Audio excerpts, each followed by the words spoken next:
Hey, you're watching NASA TV, on the air and online every day, on this planet and beyond.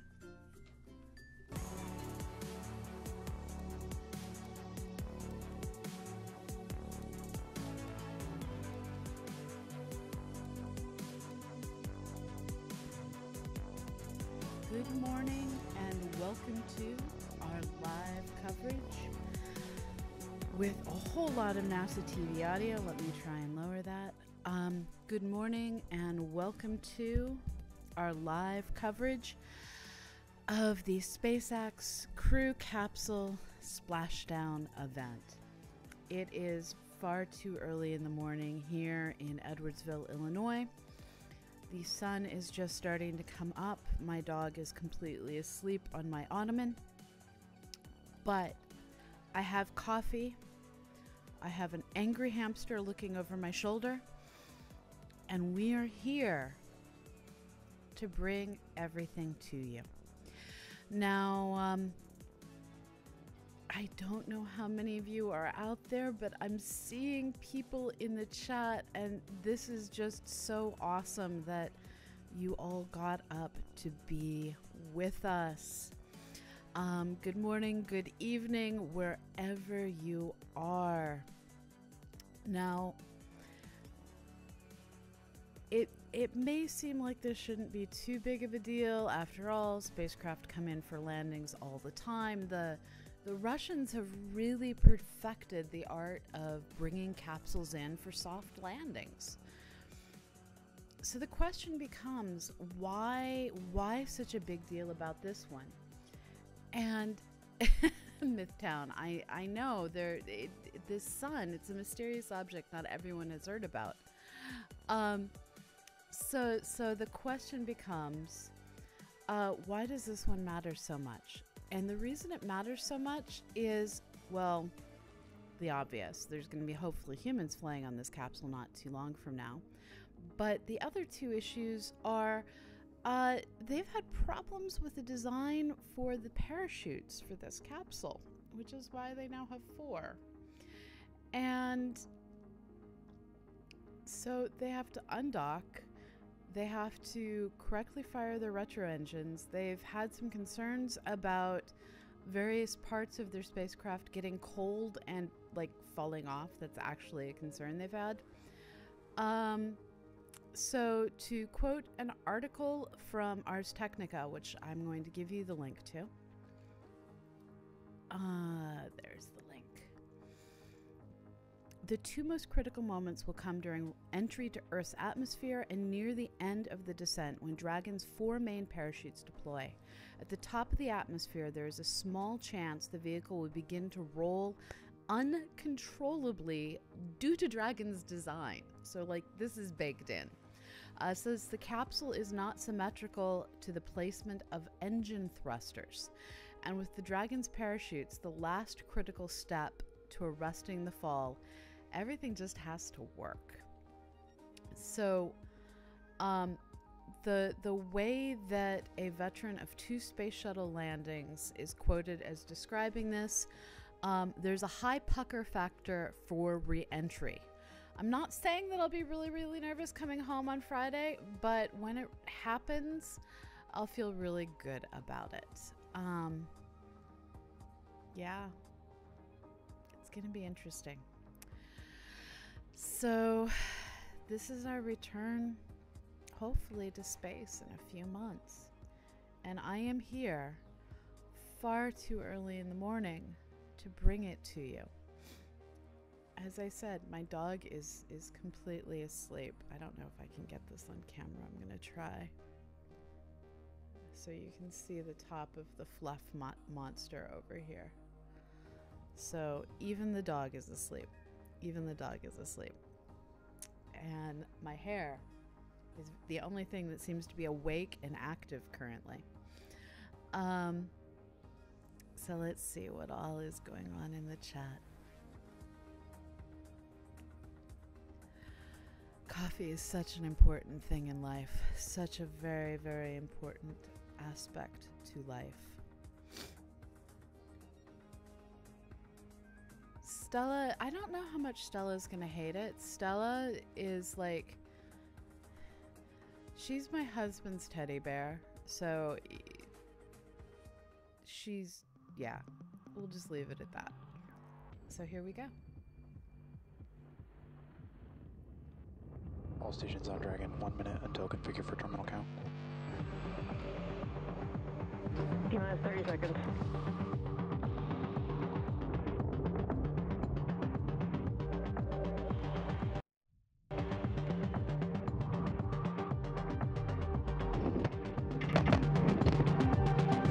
Minus 15 seconds. Falcon 9, go for propellant loading. Dragon is in countdown. 5, 4, 3, 2, 1. Ignition.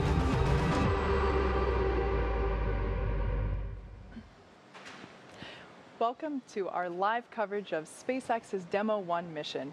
If you're just joining us, Dragon has performed its final departure burns from the International Space Station and is on its way back home to us. Today's mission actually began back on March 2nd when Dragon launched from Kennedy Space Center in Florida. Following that successful launch, Dragon arrived at the space station and docked with the orbiting lab on March 3rd. Dragon's return to Earth will mark the third completion of SpaceX's first demonstration mission for NASA's Commercial Crew program. While there are no astronauts on board Dragon today, this demonstration mission represents an important milestone as we approach our first crewed mission later this year. Earlier today, Dragon powered up from sleep mode and began its departure procedures and system checks. That's right, and then the spacecraft autonomously undocked from the International Space Station at 11:32 p.m. Pacific time just yesterday on March 7th. I'm pretty sure it's March 8th now. We've been here all night. And then it began a series of departure burns to move away from the station. We're going to be bringing you live coverage of the rest of the mission from the moment that Dragon jettisons its trunk to the deorbit burn all the way to that splashdown, which we're targeting for 5:45 a.m. Pacific time, with Dragon scheduled to splash down about 230 statute miles east of Kennedy Space Center.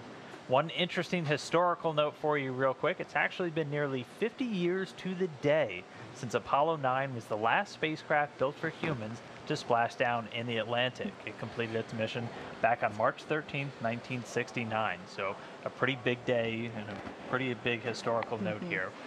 Unfortunately, due to a communications blackout, we're not going to be able to show you every step of Dragon's journey home, but we're going to be bringing you live status updates as it goes through the phase of things like the deorbit burn and the trunk separation, and we've been getting some pretty great views from the recovery ships out there, so we should have good views of Dragon as it comes down towards the water. Yeah. Now, in this next phase of the mission, Dragon has a series of steps to complete before it returns home. First, Dragon will jettison its trunk, like Dan just said, which is the cylindrical, unpressurized part of the spacecraft. We do this as the trunk is no longer needed to complete the mission. Yeah, that's going to be coming up in about 15 minutes or so. And like we said, we can't show every part of this for the mission, but we are going to be listening to the flight control teams. Again, we have one here right behind us in Hawthorne, and they're the ones basically monitoring all of Dragon systems just like they've been doing since it lifted off 6 days ago. It's flown by so far. It really has. But we're going to be listening in and giving you the updates as they come in. Now, if you've been following along so far this morning, you might have seen us on the earlier webcast last night, this morning. It's hard to tell what time of day it is at this point. But you saw Dragon complete a series of burns. There were a number of departure burns away from the International Space Station that Dragon completed, which allowed the spacecraft to move further and further away from the station in a series of choreographed maneuvers. Everything went really well, and like we said, now we're just awaiting for that trunk separation. And after that, we'll have a pretty exciting deorbit burn and a splashdown. So we're looking forward to all that. Yep. Yeah, at this point, the Dragon spacecraft is well below the International Space Station and quite a few kilometers ahead of it at this point. And that's just to make sure once that trunk's separated, it's not on the same orbital plane, basically, as the International Space Station is. So that'll be the next major milestone coming up. And then that deorbit burn, which we'll go through all of those times in just a little bit. But it's going to be about a 15-minute firing of those thrusters on Dragon. And that's just basically going to take it out of orbit. So it's going to fire these thrusters until that trajectory is basically pointing it right back down in the ocean, in the Atlantic, where we're landing a spacecraft built for humans for the first time in 50 years. So this is Going to be a really exciting morning. And like I said, we'll be bringing you some pretty great views. The sun is up already over on the East Coast, so we'll have a nice daytime splashdown. As someone who has seen this specific vehicle get built over the last couple of years, it's pretty incredible to, like I mentioned earlier in today's webcast, to actually see the astronauts on board the International Space Station floating in and out of the capsule as they were opening the hatch, and that was very exciting. And then upon the departure burns earlier, to see the imagery from the station as Dragon was leaving, it was just incredible. We had some amazing shots, and we've seen the artistic renderings for a couple of years now, what it would look like when Dragon was on station, and to finally see it was just a wonderful moment in terms of those of us that have had so many hours put into this spacecraft. It almost didn't look real when Yeah. you see it, when you actually saw it flying out there.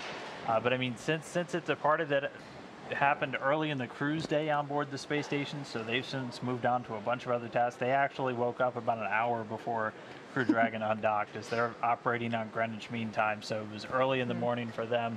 But they did offer some great words as Dragon undocked and flew away once it was outside of the approach ellipsoid, so about a kilometer or so away from the International Space Station. And as Kate said, it executed all of its departure burns. It executed 4 departure burns following that initial separation, basically taking it out in front and then up around and then finally out beneath the International Space Station, where it's now on its orbit awaiting this trunk separation and eventually the deorbit burn. Yeah.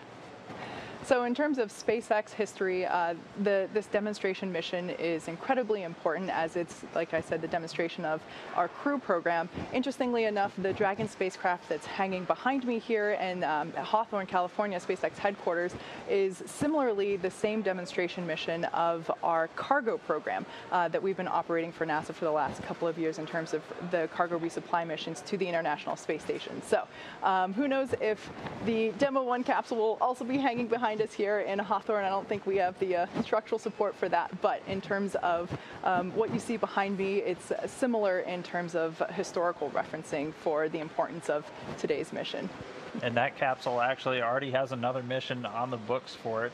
SpaceX is planning to use it in their ascent abort test coming a little bit later this year. That'll be between Demo-1, which we're about to wrap up today, and Demo-2, which will be the first flight that we actually have our astronauts on board that spacecraft. Bob Behnken and Doug Hurley, the 2 NASA astronauts, will be the first one to take Dragon into space. And the ascent abort, that will be a pretty cool test to see.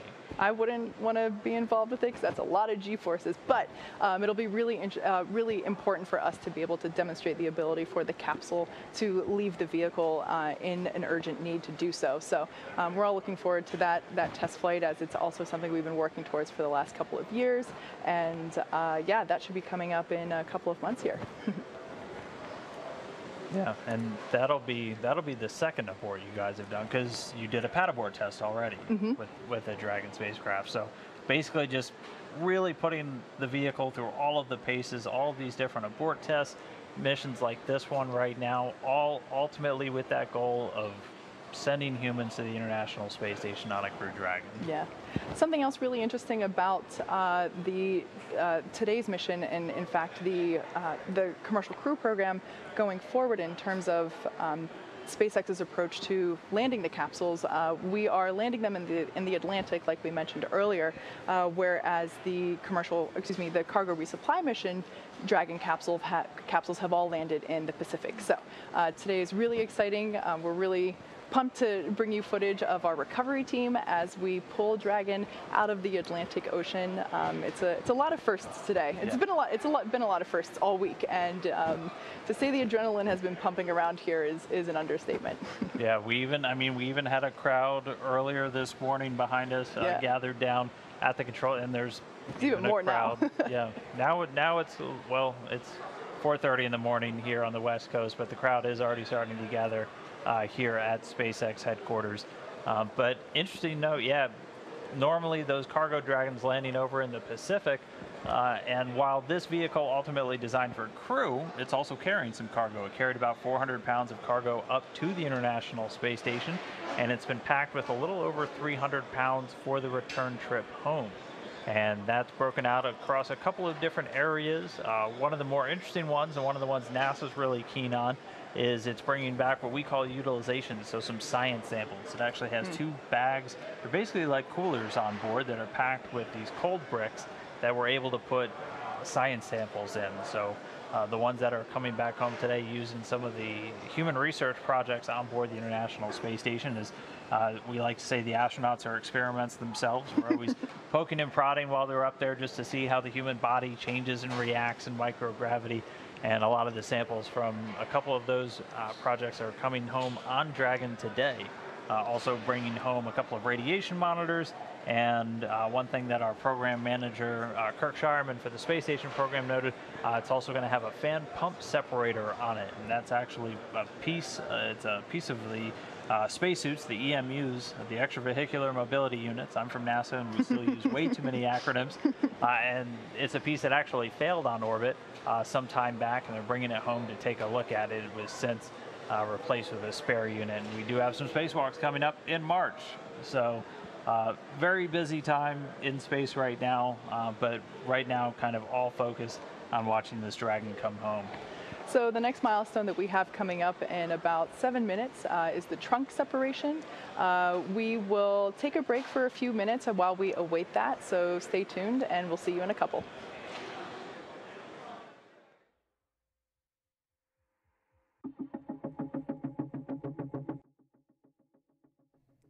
Hello, everyone, and thank you for being here with me at such a horribly early hour in the morning. This is CosmoQuest's live coverage of the SpaceX return to Earth with the Dragon capsule. It is 6:42 here in Edwardsville, Illinois, and oh wow, I'm hating everything about life. And I do have an eye infection, which means I look particularly bad on camera today. But I am here for you, so that we can enjoy this thing together.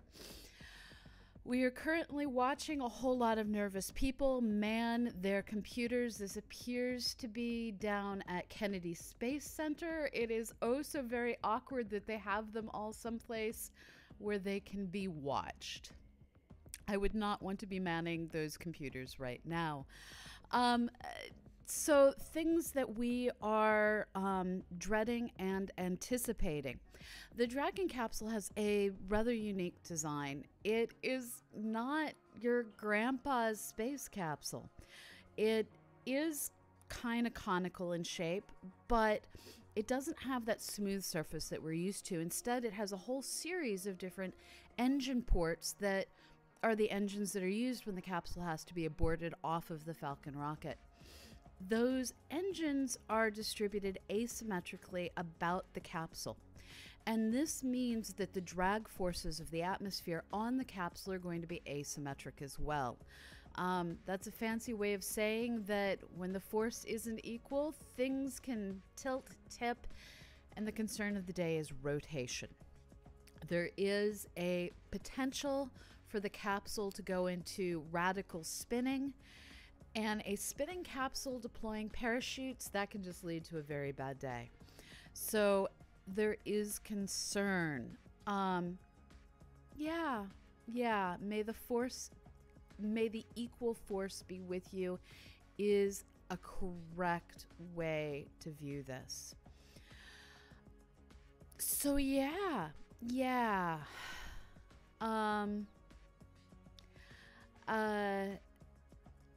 I don't know. I haven't watched the movie Gravity, String Theory. I'm so sorry. Now, the stages that we're currently waiting on is the capsule has the main cone part that the humans go on, and beneath it, it has an empty cylinder, currently empty cylinder, which is their cargo carrying area under normal conditions. This is called the trunk. They're going to jettison their trunk, which to me still sounds like a fabulous euphemism for something. The trunk is going to burn up in the atmosphere, and then the capsule is going to come down. The capsule is going to be doing a water landing today off the coast of Florida. It is actually aimed towards a rectangle in the ocean that overlaps with where the first stage booster came in for a landing. They have an amazing looking yacht that they're going to use to scoop up the capsule once it hits the ocean.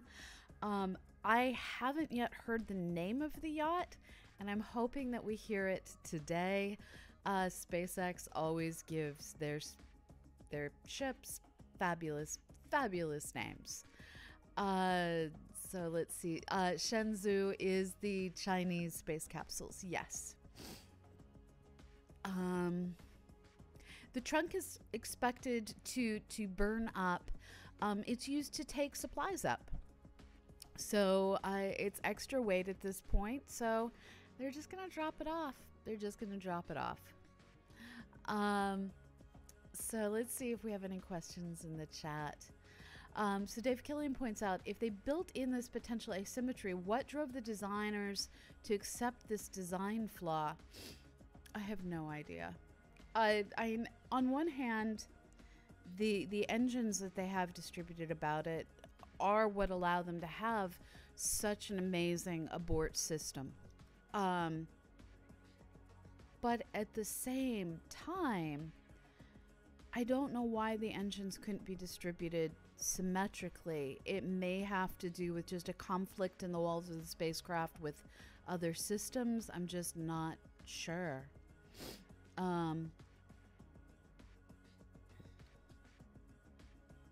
Yeah, I just don't know. They did test a ton of simulations. It is a concern, but it did prove out in the simulations that while this is a concern, it's not a serious enough concern that it stopped them. So, yeah. I wish I knew exactly where the control room that we were looking at was located. And I'm noticing that everyone appears to be a guy.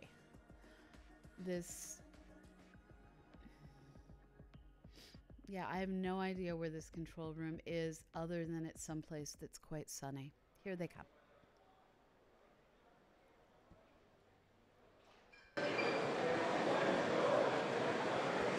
So right now we're waiting to hear for that trunk separation again. We are expecting to get that call just on the internal nets any moment now. That'll be the next major milestone, and then it'll be on to deorbit burn. Exactly. So we should have that call out any minute now. As we wait for trunk separation, this is the last thing that Dragon has to do before it is able to re-enter the Earth's atmosphere and splash down in the Atlantic Ocean. That's right, yeah. The trunk not coming home, but the rest of the Dragon capsule, the more important part, is going to be coming home. The other stuff that Dragon's going to do before it does that final re-entry is close that nose cone, and we'll get through a little bit of that soon, but basically that nose cone is going to protect that top part of the Dragon spacecraft, the docking adapter, and also the guidance and navigation and control sensors. So that's one of the last major milestones. That's another kind of departure from the cargo Dragon, which that nose cone gets jettisoned during the launch phase. But with Crew Dragon keeping the nose cone all the way through, it helps in the actual reusability of the Crew Dragon for future missions.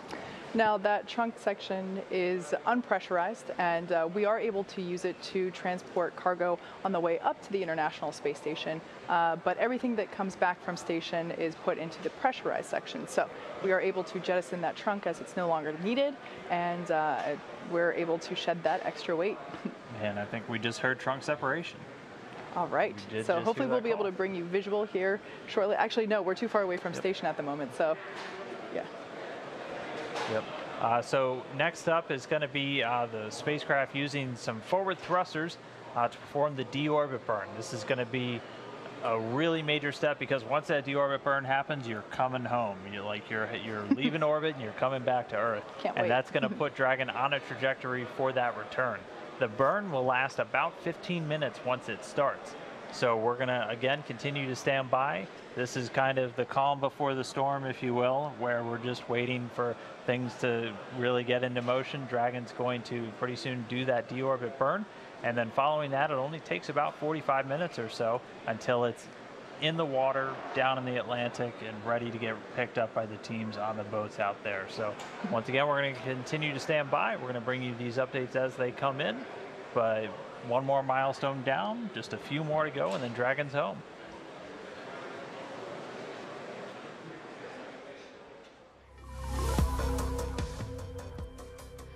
So as I was just typing in the chat, these poor commentators, it sounds like they've been awake for far too many hours. I don't know how they look as good as they do other than makeup people. And now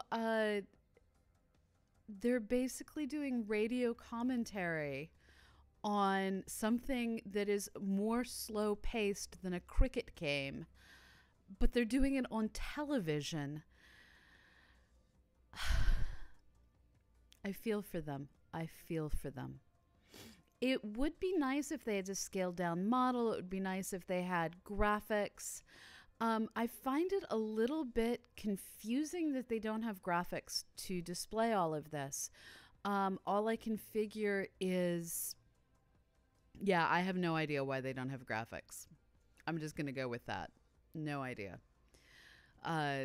So, yeah, I didn't realize that there was going to be so much please stand by. Let's watch all the people in the control room. If I'd realized this was going to be the case, I definitely would have had something prepared to play. Yeah, this does feel very much like breaking news. We have no information, but there's something going on. Yeah. Cricket commentators are very good at making this stuff seem interesting, even when it's really not. And we are expecting it to start in about a minute or so, and then after that, it's going to take a little over 15 minutes to complete. Yeah, so we have already jettisoned the trunk, as you heard us talk about a couple minutes ago. That was the last thing Dragon needed to do before it is able to re-enter the Earth's atmosphere. And like we said, that'll be about a 15-minute burn, and then we will have parachute deployment and splashdown after that. So, like Dan said, kind of the calm before the storm. We're going to have a lot of activity coming up once we do pass through the re-entry burn. So we'll expect but at that this point, we should be getting come. confirmation of the deorbit burn in a couple of seconds here. That's right. And once the deorbit burn is complete, it's just about, I'm trying to do quick math in my head as I look at everything, but it's just about 40 minutes or so until Dragon's scheduled to be back down in the water.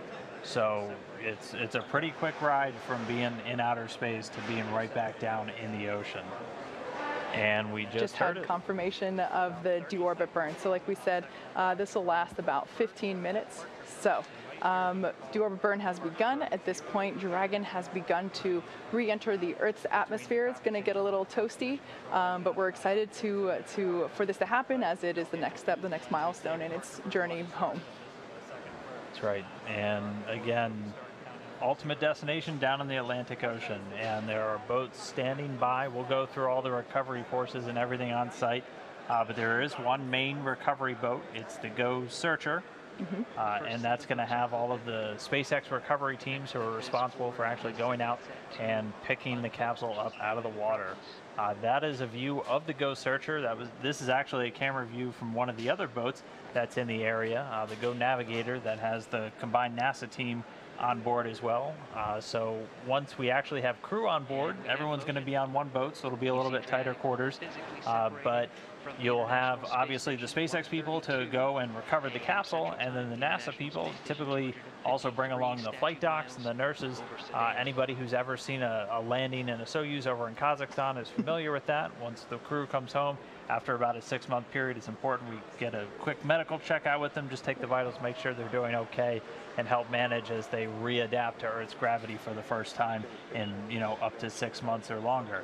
So everyone will be on one boat, but for today we do have 2 boats, so we'll get some additional views, hopefully, from those different cameras as we get to watch Dragon come down. But for now, we are in that deorbit burn, so we got a couple more minutes until that is complete, and then we're one step closer to Dragon being back. Yeah, so while Dragon is re-entering the Earth's atmosphere, we're going to pause for a few minutes until the deorbit burn completes. So be sure to stick around, and we'll see you in a few minutes. So we just had an excellent question. Sorry. I'm having mic level problems today. Sorry about that, everyone. So we just had an excellent question come in from Road Dog Infinite. He pointed out, or they pointed out that in the past, when something went wrong, SpaceX has cut the video feed. And so the question becomes, will they cut the feed if something goes wrong? Well, the question I have is, are they going to show us anything? Currently, we just have essentially, like I said earlier, radio commentary going on of something that should be a dramatic imaging thing. Somewhere they must have some poor schlub on a telescope watching what's going on. Yeah, I'm not sure. Yeah, I hear a little bit of information as well, Space Cowboy, but unfortunately they have all this music coming up over it, so I can't hear anything either. So this isn't a new mic. This is just a mic that I usually only use when I'm traveling. So I pulled it out of my travel kit and stuck it on an arm, and here it is. So this is my travel mic. I am in a different location than normal. This is because I'm trying not to wake everyone in the house up. Now, a couple minutes ago, our great mod Paranor pointed out that there is a video of the decoupling procedure that took place earlier today. I'm going to see if I can play it real fast for you. Yeah, it looks like I can. So I'm going to try and do this in a way that allows us to know if the video changes in the background. Thank you, Fenmil. Come here, Eddie. Come here. Here we go.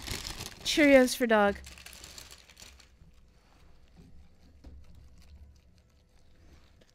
All the Cheerios for the dog. All the Cheerios for the dog. There was no making it rain because, that would require switching cameras. Okay, here we go. This is going to be the decoupling maneuver of SpaceX this morning. Here we go.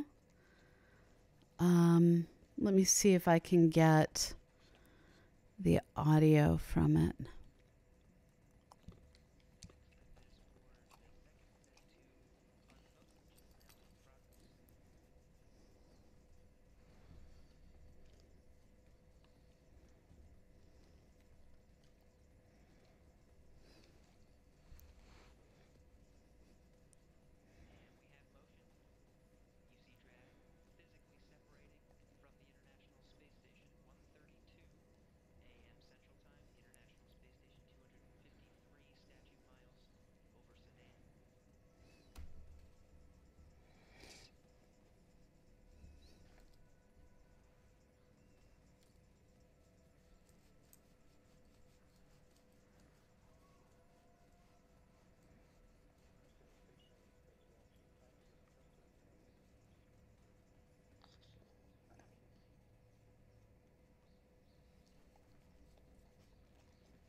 International Space Station.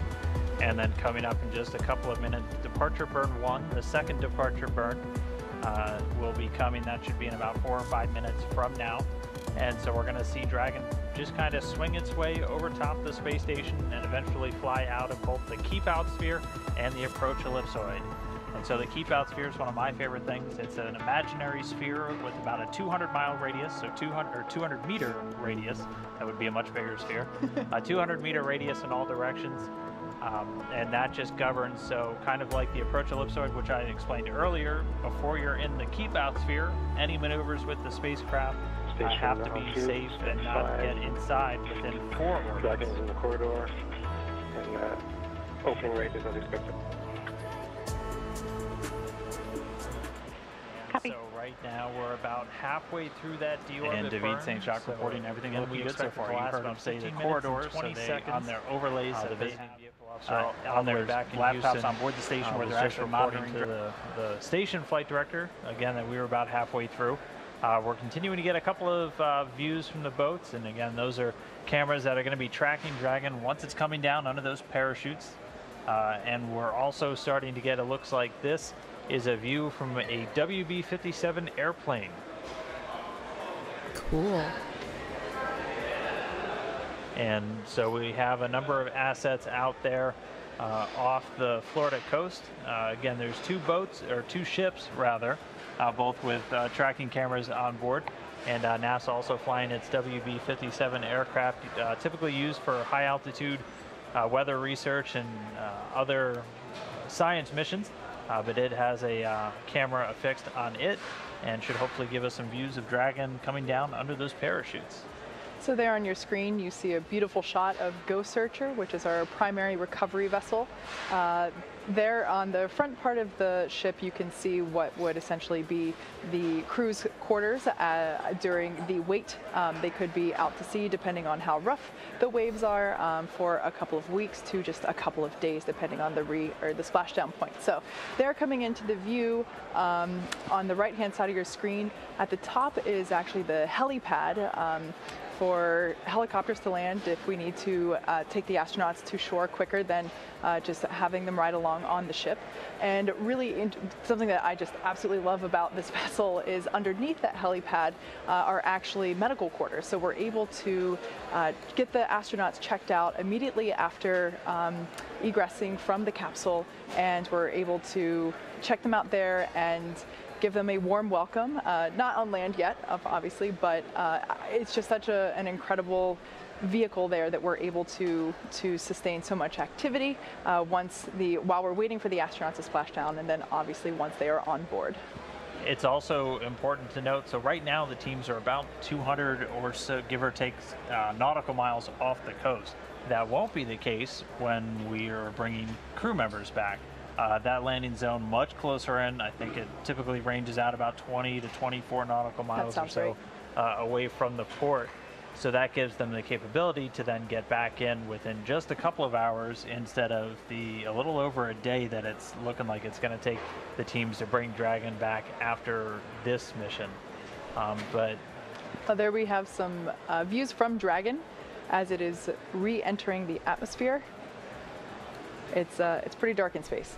Yeah, we're still in the midst of that deorbit burn. We're expecting that to take about 5 more minutes, so that's pretty unique, getting views from the spacecraft while that deorbit burn is still underway.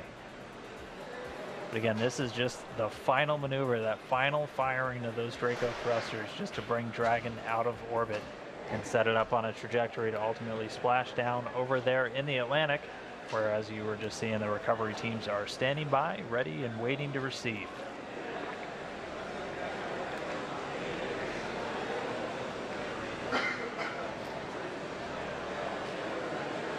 And again, this deorbit burn planned to last about 15 minutes and 20 seconds.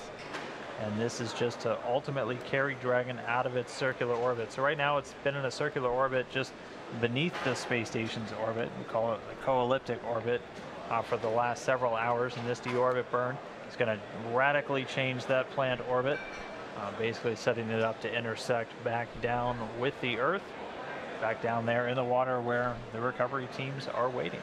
now that we have a full view of the recovery vessel on the very right side of your screen, we can see a portion of the ship that we weren't able to see before, and that's actually the portion of the ship where once the Dragon capsule is close enough, it will be lifted up out of the water by that vertical piece that you see there. It'll actually actuate out over the water and lift the Dragon capsule up out of the ocean and then bring it back onto the boat and set it down into its nest.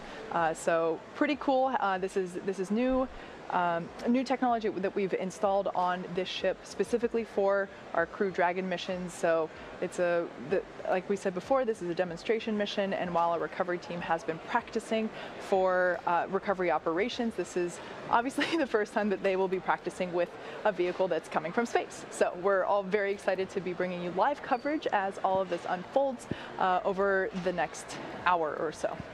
And yeah, and to give you a timeline of that recovery period, it's expected to take a little under an hour or so for the teams to actually have the capsule back up on the boat, which in a situation where there's crew on board, that's about that hour to get the crew out of the water and onto the boat so they can do all of their initial medical checks and everything else that we typically do after crew members are returning from these long duration missions.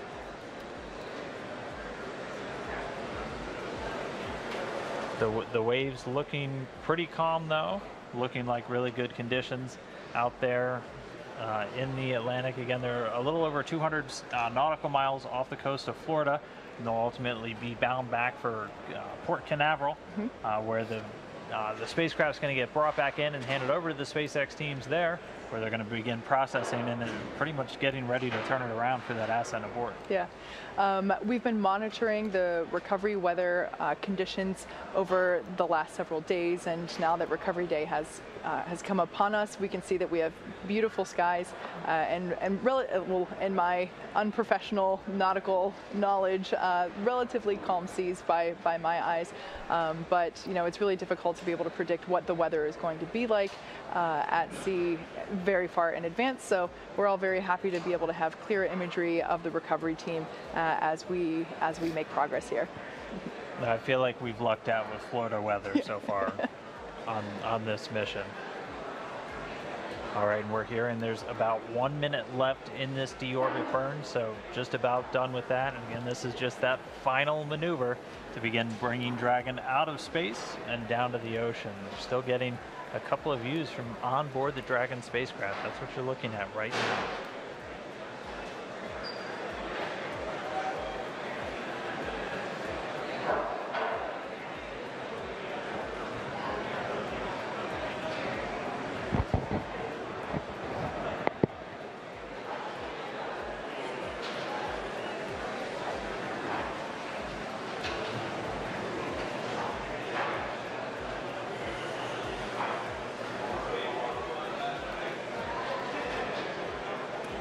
Now we're just going to stand by and listen for how the deorbit burn went. Should be wrapping up momentarily.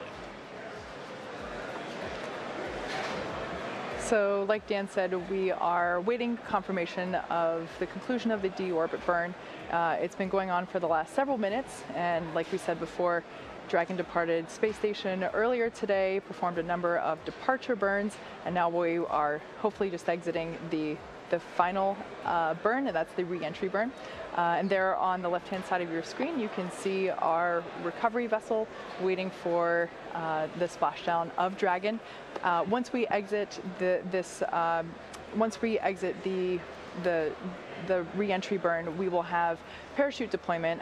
The first one of those will be the drogue chutes, the smaller chutes that slow the vehicle down, followed by the main parachute deployment.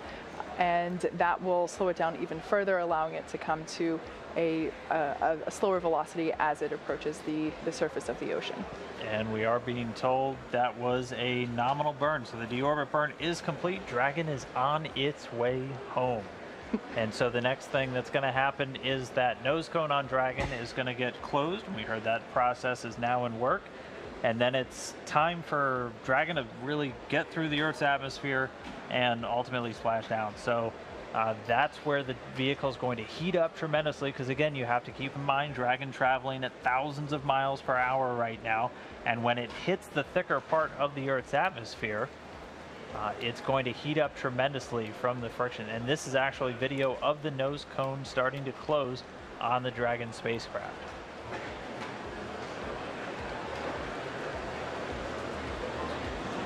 And again, that nose cone just closes to protect that top portion of the vehicle from all of the re-entry events, not only the re-entry through the Earth's atmosphere, but also once it's down in the water. And that protects the guidance and navigation and control sensors on top of Dragon, and also that docking ring that it uses to attach to the space station. So again, what you're seeing right now is the nose cone closing on the Dragon spacecraft as we await for it to re-enter the Earth's atmosphere.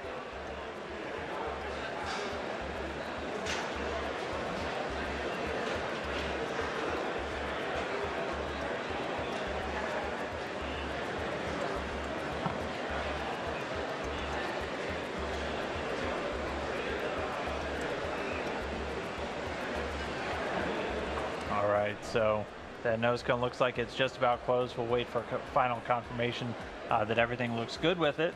But then pretty soon we're going to be looking towards the actual entry interface. So that's again where Dragon starts hitting enough atmosphere that it's going to start heating up, because right now it's still high enough, even following that deorbit burn, that it's still not feeling those effects.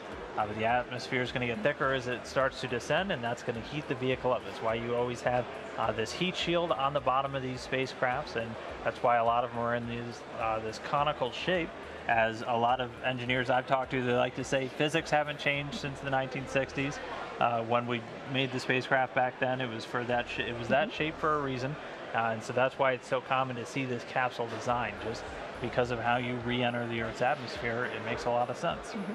So we just heard confirmation that the nose cone hooks have begun the process of securing the nose cone into place prior to that re-entry burn. That's right, and so there's actually an anticipated time where you lose signal with the spacecraft, and that's just because as you're re-entering the Earth's atmosphere and you go through that intense heat, plasma actually builds up on the outside of the spacecraft, and you can't send or receive signals from there. So it's very common when there's people on board, you'll lose the voice communication between them and the ground, and you'll lose all the telemetry or the data streams that you have coming from the spacecraft to rooms like the Mission Control Center just behind us here in Hawthorne. So that'll be coming up. We're expecting that to happen at about 5:33 a.m. Pacific. So coming up in just about 20 minutes from now. Exactly, and so after we are able to get through that phase of the mission, like we said before, following that will be the deployment of the parachutes and then splashdown. Right. So just a quick recap in case if you have just joined us recently. We have departed from the International Space Station. Dragon completed a series of 4 departure burns in a slowly choreographed maneuver, and now we have already jettisoned the trunk of the Dragon spacecraft. We have completed the deorbit burn, and now we're just starting to come back down through the Earth's atmosphere and the final leg on Dragon's way home. That's right, so that nose cone's closed, and we're just going to be standing by to wait until we go through that entry interface. Again, that'll be about 20 minutes from now. And then once it's down through there, it's time for the parachutes. And we talked about the parachutes a little while ago, and we should hopefully get to see those parachutes maybe from the plane. But once it's down beneath the cloud deck, so we should be able to see them from the boats that'll be standing by out there at the recovery zone. And it comes in 2 different stages. Can you walk us through the parachutes real quick? Yeah. So with the parachutes, we will have the drogue parachutes. Those are the smaller chutes that will come out that will slow the vehicle down a little bit, and then we will have the main parachutes. Those are clearly visible by the orange and white coloring on them. Very iconic if you've watched our previous Dragon splashdowns for the cargo resupply missions. So we will have that, and then that's what will slow the vehicle down enough to have a safe splashdown in the water. So at this point, another fun fact about Dragon, in the return to Earth, the seats inside the capsule at this point have actuated or turned into the re-entry position. So depending on what phase of the mission we are in, the seats will actually actuate or adjust the angle to make sure that the G-forces that the astronauts will be experiencing are in the right places. So with that being said, we will take a quick break as we active operations here at SpaceX. So with that being said, we will take a quick break. Be sure to stay tuned with us as we go through this period of anticipated blackout with the Dragon capsule. We'll be back in just a few as we come back in anticipation of that parachute deployment. Stick around.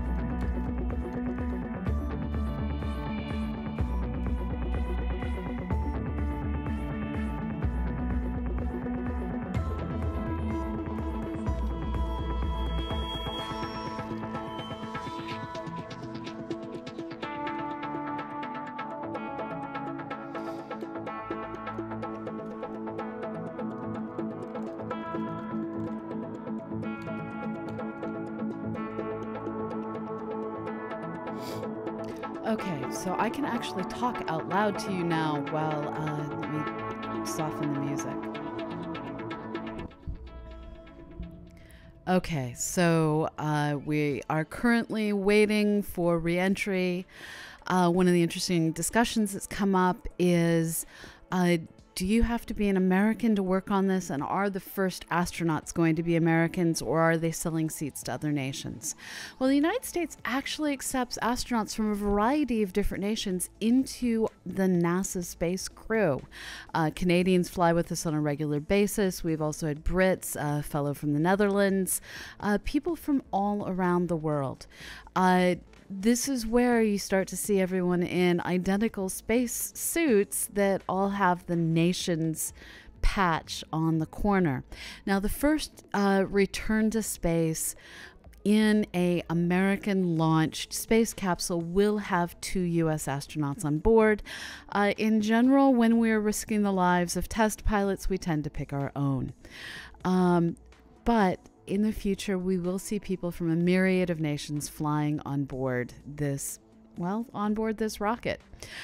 Japan launches as well. I don't know where they will be launching in the future. This is going to be one of those things that is interesting to watch in a fly-on-the-wall political sense.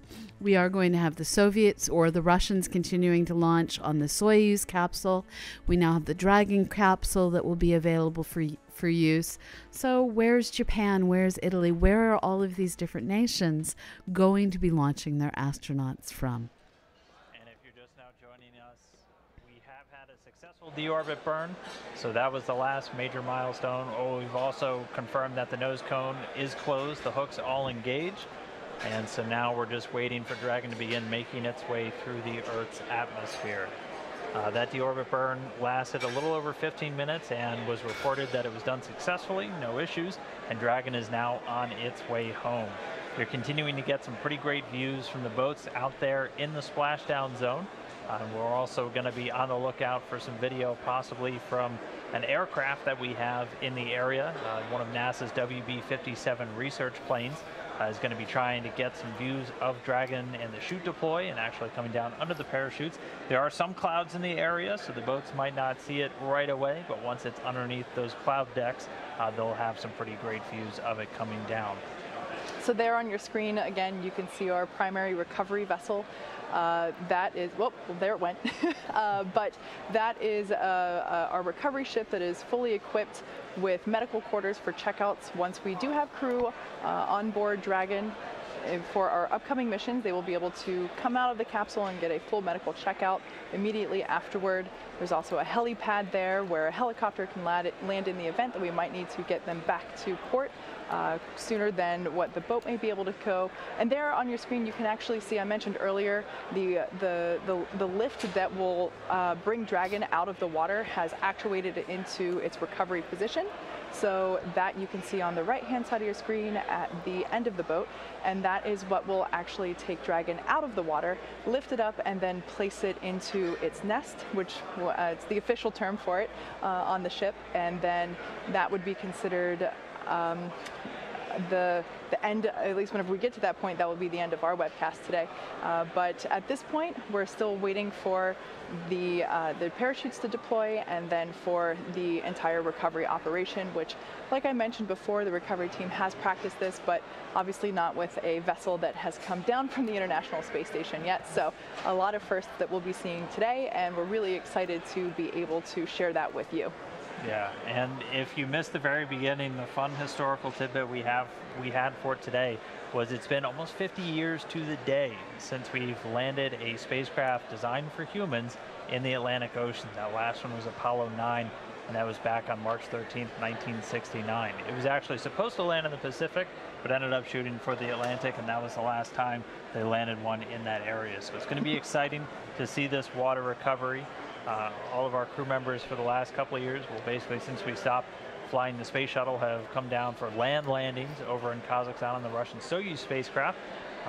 But in the not too distant future, we'll have crew members Doug Hurley and Bob Benkin, still waking up. They'll be on the Dragon for the Demo-2 mission a little bit later this year. So everything looking really good so far. We're going to continue to stand by and wait for that entry interface. We are just about 20 minutes away from when we're expecting to actually see Dragon under those parachutes. So not much longer, good things to come.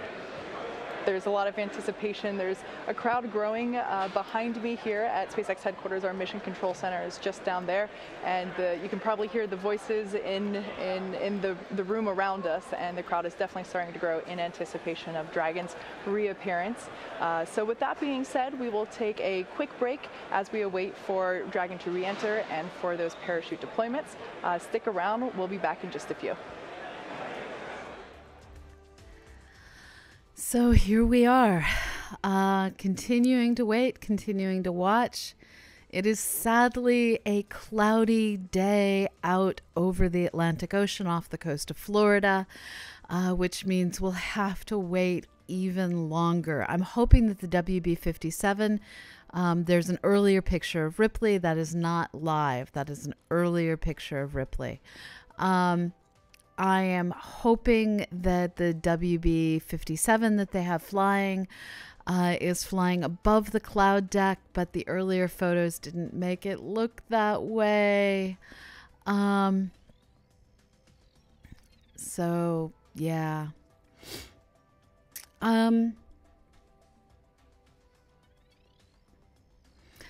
Susie Murph, that's a great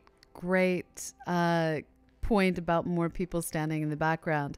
It's also not as early in the morning, so more people are awake. There is not pre-existing splashdown video. This is the first. There will be in the future, though, so stay tuned. So One Silent Storming, that is not actually an astronaut. That is Ripley, the autonomous mannequin, essentially. It is a human-shaped sensor bank inside of a SpaceX spacesuit. They are measuring the G-forces, the radiation, the temperature, all the different things that an astronaut will be experiencing during takeoff and landing. They also launched a stuffed Earth. I don't see it in this image. So yeah. So the WB-57 is designed for high altitude, but the images that we saw earlier didn't appear to be high altitude. So the reason that I'm pretty sure it is not live is you can see that the seat belts are resting on the seats. I wouldn't expect them to be hanging out slightly loose like that if they were either during re-entry or in 0G.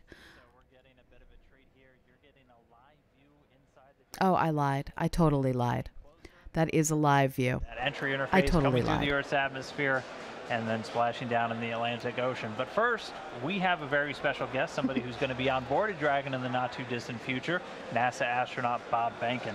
Bob, thanks for being here. Thanks for taking a couple of minutes. I know you're following along with the teams. There's a lot of excitement. How are you feeling about the mission so far? Well, I think I said this before when we were out here for the ascent phase and docking. Just super excited. You know, of course, this one is the precursor for our mission that's upcoming here, and so when this one's done successfully, we'll be one step closer to our flight. That's awesome. Yeah. So what is in store for you between now and that flight? What kind of preparations do you have left to do? Yeah, that's a great question. We have a significant amount of training that we need to go through, so we'll walk through all the various phases of flight. So we'll do pre-launch, we'll get suited, we'll do that here in Hawthorne in the Buck. We'll do a walkthrough at the Kennedy Space Center, actually on the launch pad. Learn a little bit more about the emergency escape system if we should need that prior to launching into space. And so we'll walk through all those different scenarios. Then we'll head back here again for a couple of other events associated with docking and, of course, with the re-entry. And so we're getting views inside the Dragon spacecraft, and I mean, a camera's okay, but it can't do the real thing justice. What's it like to be like in a spacecraft when you're coming back through and everything's heating up? Yeah, there's a couple of pieces of coming back through the atmosphere. The first one is really emotional for those of us who've seen a lot of spacecraft come back. It's just it's very special to kind of go through that experience, and it's a physical thing as well, as you actually see the light from the atmosphere as it heats up the external portions of the spacecraft. You see some orange lights flickering, the plasma kind of go past the windows. The windows will be down in near our feet on this vehicle. That'll be our closest view out the window per se, but it's definitely something that we'll be able to see and know the outside of the vehicle is going through something pretty severe, and we'll be hoping it takes care of us as it takes us through entry. That's incredible. I can't even imagine what that experience might be like. Remarkable. Again, there's the physical piece of it. You can, sensations that come in with the light, but there's also the emotion of knowing that you're taking all that energy that you put into the vehicle to get it into orbit. It's all got to come back out so that you can get back to the ground safely. So it's been a while since you've been to space. Is there anything you're really looking forward to when you get to the space station? Anything like what's your bucket list once you get back up there? You know, for me, when I get back to the International Space Station, I really am looking forward to seeing it completely complete. I was pretty close with my flight. We put the cupola on the underside of the space station. One of the things close to the construction complete on the International Space Station. So I'm looking forward to getting back in there and actually experiencing sunrises and sunsets again. They're just remarkable from on orbit. Not quite the same as they are from the ground, and can't get that anyplace else. Last question for you. I'm sure you've been following along on social media. You've seen the photos of our 0G indicator. Now he's not coming back until you bring him back for us, so you'll have a little bit of time to play with him while you're on station. Is there anything that you would like to teach little Earthy while you're up on station with him? Yeah, that's a good question. I didn't actually realize that little Earthy was going to stay on board the space station until Lee Rosen, one of your folks here at SpaceX, come and let us know when we sat down to watch undocking, and he said, "Hey, we're going to need Earthy back. You got to bring him back." And so I think our plan is to have him teach us. He's going to welcome us aboard probably when we get there. And I think Ann and David and Oleg have trained him up well. So hopefully he can walk us through the emergency brief, and he's a full-fledged station crew member by the time that we get there. Well, it definitely looks like he's been getting a crash course in just about everything. Yeah, he should have it all, and he ought to be able to transfer it to us. That's part of being a crew member that arrives and takes over responsibilities on the International Space Station. That's very cool. Well, we certainly look forward to him coming back, as well as you and Doug, in our Demo 2 mission in a couple of months. So it'll be very exciting. Very much looking forward to it, as you might imagine. Us as well. Thank you. Well, we're going to get back to the re-entry interface. Bob, we're going to let you go watch along because, again, vested interest in everything that's happening. Thanks so much for jumping upstairs real quick and talking with us. Thank you again. Thank you very much. Thank you. So with that, we are awaiting the deployment, or excuse me, the final phase of the re-entry of Dragon spacecraft as it's coming back through the Earth's atmosphere. I'm still kind of reeling from his comments about what it's like to actually come barreling through the Earth's atmosphere, something that you see depicted in movies and TV shows, of course, but to hear it live from the source is pretty cool. And that's exactly what Dragon and Ripley are doing right now. So we brought you a live view of that just a couple of minutes ago. That was pretty cool that we were able to get that shot. Like we said, plasma will be building up on the exterior of the vehicle as it's re-entering the atmosphere. So there's a blackout period that we were expecting, and that's where we're at right now. So, but we can't bring you a view of Ripley on her journey back to the Atlantic Ocean. You can see a view of our recovery ship there. Like I said before, we can now see that the lift arms have actuated out into the recovery position, and they're like that in anticipation of Dragon being pulled in to position closer to the end of the ship and being lifted up into the recovery nest. And you got to imagine the teams out there on the ocean are ready for this to come home. And again, since they're about 200, give or take, nautical miles out to sea, they actually left yesterday, so they've been out on the water for some time, so they're ready and waiting. Again, the prime team is on that Ghost Searcher, and that's a bunch of SpaceX technicians who are going to be responsible for going out on some fast boats that will deploy from that prime ship, and they'll begin just basically getting the capsule stable and then bringing it in closer to ultimately get hoisted up on the ship. Also going off to make sure that they get those parachutes as those get jettisoned from the capsule at pretty much just at the moment of touchdown. So we're just going to be ready to watch all of that unfold pretty soon. We should be seeing those parachutes in about 10 or 11 minutes from now, right after Dragon begins that final plunge through the Earth's atmosphere. So we're getting a lot closer. Things are really going to pick up once we get those first views of Dragon over the Atlantic there. Absolutely. So like Dan just said, we've got about 10 minutes until we see the first deployment, which are the deployments of the drogue parachutes. So with that being said, we're going to take a quick break, and we'll be back in a few as we get closer to parachute deployment.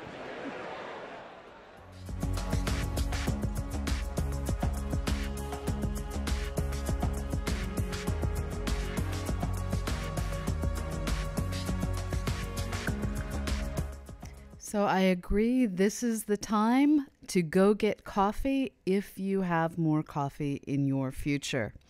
I am your host for today, Dr. Pamela Gay, and to do a bit of station identification, you are watching CosmoQuest X here on Twitch TV. We are bringing you live coverage, answering your questions, and sharing the excitement as SpaceX brings back the Crew Dragon capsule. If successful, the next launch is going to be an abort test. Thank you, Sue. We give the dog Cheerios whenever there are bits. My dog is very, very thankful, and so are all of us. So the CosmoQuest X channel is a production of the Planetary Science Institute, working in collaboration with Youngstown State University. In addition to bringing you launches, landings, and other special events, we also bring you most Mondays through Fridays at 1 p.m. Eastern, 10 a.m. Pacific. That is 6 p.m. London time. We bring you the Daily Space, your quick rundown through all that is new in space and astronomy. We are so glad you are all with us here. What is for me in Illinois so very early in the morning. The sun is up. We are starting to feel more and more like a gray winter's day, and it is exciting to watch. Hey, Lexter, thank you so much for the follow. Or Lurkster, thank you so much for the follow. We are so grateful that all of you are here to join with us. We will be bringing you next week a launch of a Russian Soyuz capsule taking the next crew of astronauts up to the International Space Station. Each launch brings us one launch closer to that day that we are going to be sending 2 American astronauts up on our own SpaceX capsule.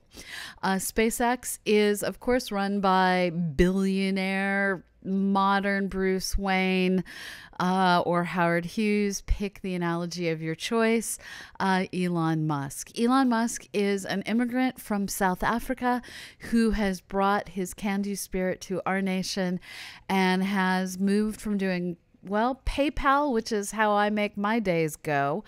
From PayPal, he has also brought us the Boring Company, Tesla, and SpaceX. So, yeah, there's a whole lot going on out there. And I'm loving watching all of these different boats deploy out into the ocean.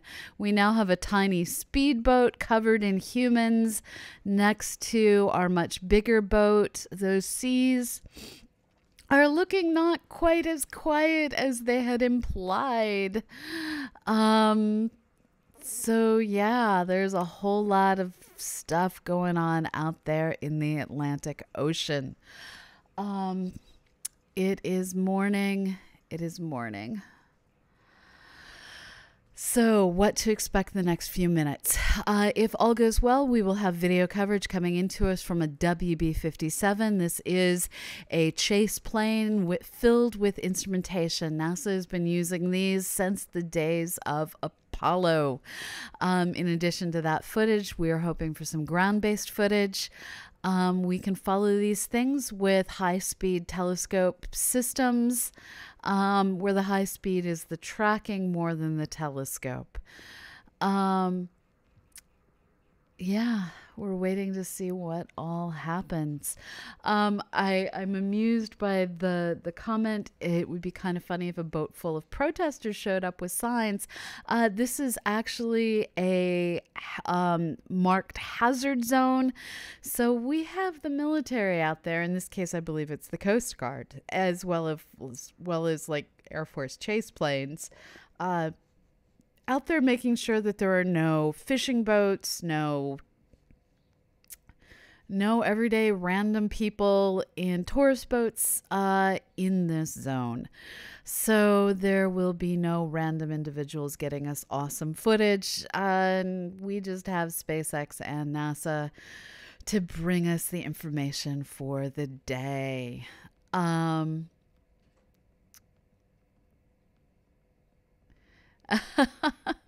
I like the idea. One day we will see a sign in front of capsules. You must be this high to take this ride. Okay, so here we're starting to see the capsule. I believe this is footage. HDR is on. I think they said earlier that this is footage. That WB-57 airplane, you were looking at Dragon streaking across the sky on its re-entry through the Earth's atmosphere, aiming for a splashdown in just a little while from now. So it's pretty exciting that we get this shot right now, as it is our first view from planet Earth of the Dragon capsule since it lifted off from Cape Canaveral just several days ago. I will say this is a pretty rare treat to be able to see this here. And again, this video is coming from a NASA airplane that we're flying around that recovery zone there, a WB-57. It's commonly used for a lot of atmospheric studies and other science missions, but able to put a tracking camera on it to try and get this re-entry through the Earth's atmosphere today. We're hearing that they should have AOSO acquisition of signal back with the Dragon spacecraft. Right now it's about 46 kilometers in altitude. Yeah, so just for orientation purposes, if you've seen our launches previously, you might be familiar with the angling of this as takeoff. Reminder, this is re-entry. The plane is below the Dragon spacecraft and the camera's looking upward as it's coming over the spacecraft. So it looks like from the orientation of the imagery there that Dragon is going up, when in fact it is still coming back down towards Earth.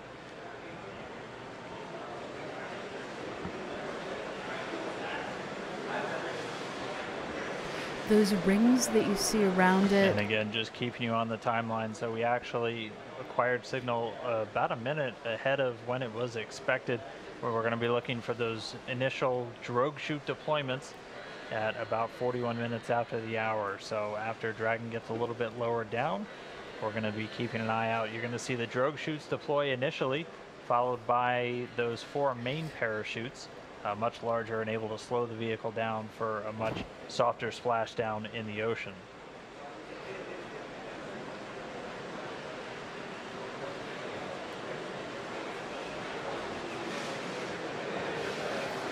We should be getting that drogue chute deployment in just about 2 minutes now. And I just heard that we're now below 30 kilometers. Parachutes are what we're all holding our breath for. I don't think we would know if the capsule is spinning out of control at this point.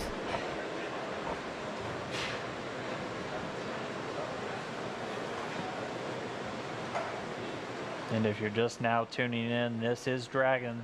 This is Dragon coming home. This is from a camera on board a chase plane there at the landing zone over the Atlantic, about 200 or so nautical miles off the coast of Florida. We're under 30 kilometers, continuing to descend. The next milestone we're going to be looking for is parachute deployment.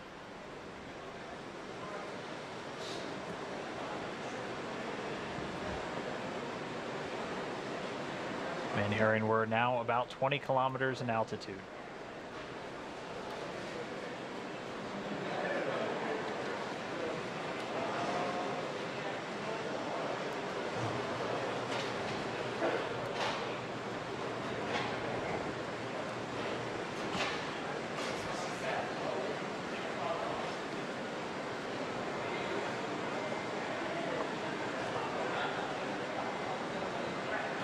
The Dragon spacecraft continuing to descend. It's now subsonic, so already starting to slow down thanks to the aerobraking, basically slamming into that Earth's atmosphere, causes a lot of friction and allows the vehicle to eventually reach its terminal velocity, basically.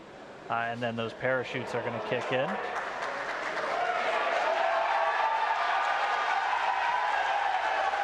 So there you have visual confirmation of the deployment of our drogue parachutes. This is the first of 2 parachute deployments.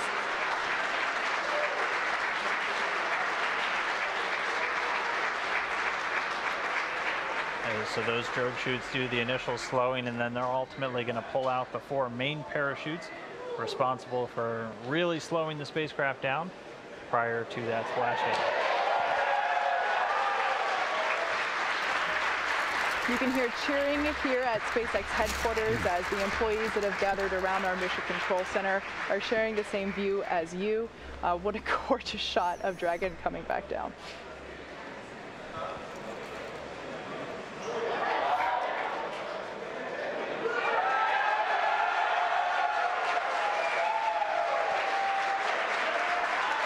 And here come the mains.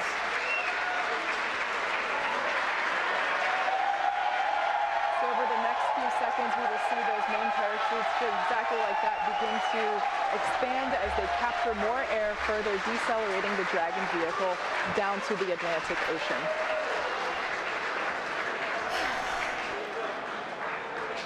Really can't ask for a more picture-perfect shot than that. And yes, all 4 chutes now deployed. It's going to continue to descend. It's going to continue to slow down and then ultimately splash down in the Atlantic there. We're now under a kilometer in altitude.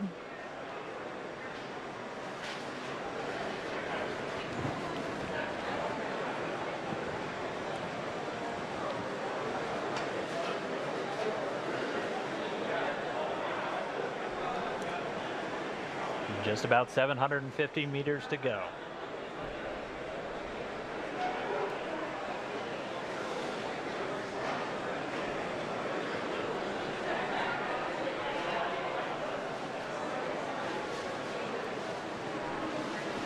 In case if you're just joining us, you can see on your screen there, Dragon has just re-entered the Earth's atmosphere after departing from the International Space Station. We have a gorgeous shot of 4 healthy parachutes deployed and slowing the vehicle down as it is approaching the surface of the Atlantic Ocean off the coast of Florida.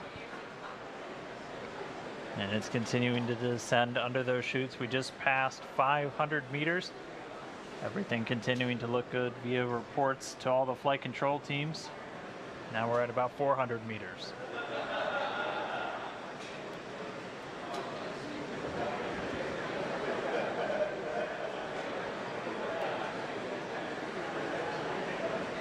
And just passing 300 meters, continuing to descend. We might be right on time. We were planning on splashing down at about 5:45 a.m. Pacific, and we're getting real close to that bingo time. Just past 200 meters.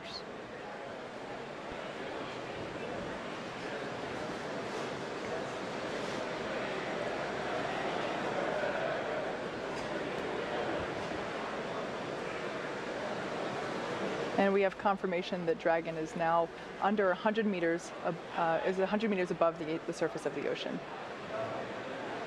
So next up, standing by for splashdown.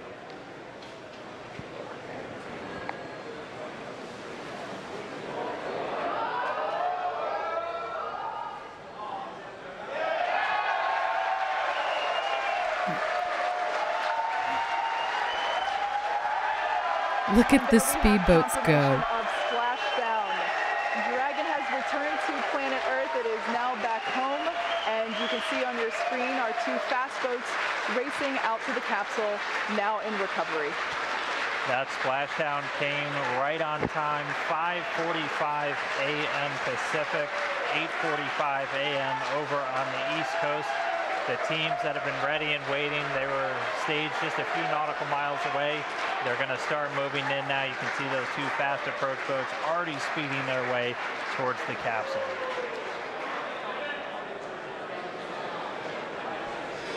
Okay, we made it. Now comes the fun of getting to watch them. There's still a little bit more work to be done at this point. Like we said, the recovery team has to safe the vehicle and then lift it onto the recovery vessel.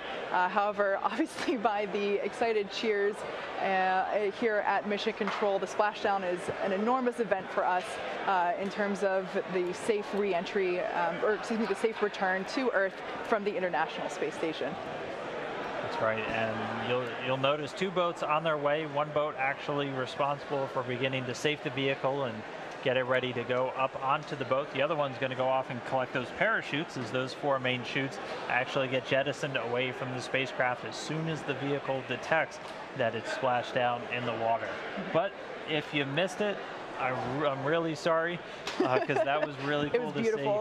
But Dragon did splash down at 5:45 a.m. Pacific time, 8:45 a.m. over there on the East Coast, where they're now moving in on a Dragon spacecraft in the water, ready to recover it.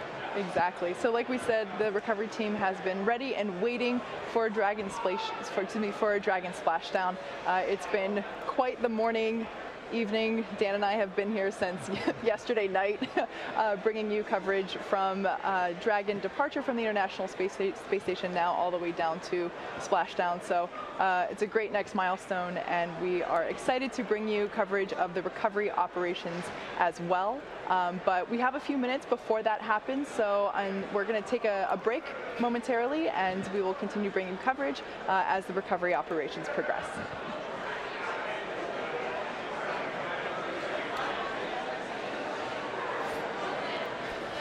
Okay. I don't quite know what to say other than that was absolutely beautiful. It looked like modern art, the way those parachutes came off. I can't tell if what Larry said is true, that one of the parachutes ended up on the capsule. It does kind of appear that way, but I don't know how much of that is my brain just finding patterns in too little data. We do see all the speedboats touring around out there. So hopefully in a moment we'll be able to get a little bit more information. It does kind of look like there is something blowing on the capsule. So, yeah. Let's see what we can see as the speedboats do their speedboaty thing. I have two different screens that I can watch it on. So I'm doing this whole, where do I look? No, Larry, there's no hydrazine on board. We don't mix humans and hydrazine. We like humans usually. Hydrazine is pretty much only used on orbit. Not sinking is indeed a good sign, Keeper of Maps. I completely agree with that.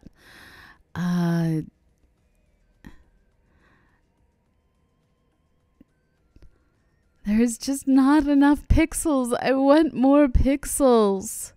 Zoom in more. Yeah, that definitely is a parachute on top of the capsule. You're right. Thank you so much, Stormy #1, for the follow. Thank you. So these two speedboats, one is tasked with gathering up all of the parachutes from the ocean, and the other one is tasked with gathering up the capsule and preparing it to be lifted up onto their catcher ship. They weren't supposed to be able to get a parachute tangled on the capsule. That was like one of the things that was specifically not supposed to happen. So we have one minor failure mode, minor. But you can imagine that if you have human beings on board that really want out or are having a medical condition, having the parachute tangled up on top of the capsule is kind of like absolute worst case. So it's going to be interesting to see how they deal with what does appear to be a parachute on top of the capsule. Again, we don't really have the clearest of views. Let's see. There was a hydrazine incident during reentry of an Apollo Soyuz in 75. The crew ended up aspirating some of it.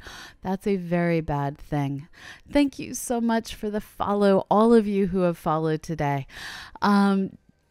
Just to say it once again, this is brought to you by CosmoQuest. We are your place to learn and do science. We are part of the Planetary Science Institute, working in collaboration with Youngstown State University.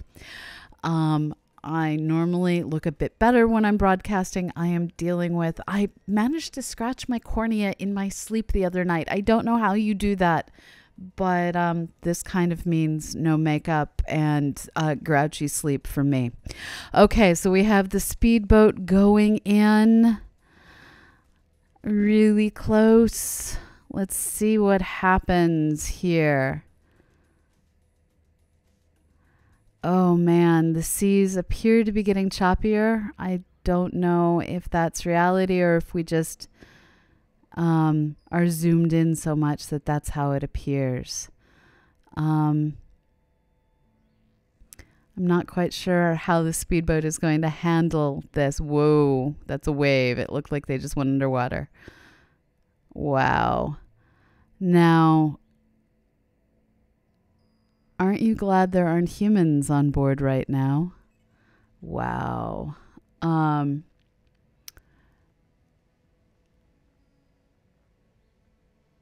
Recovery boat. We have a floater. Yes.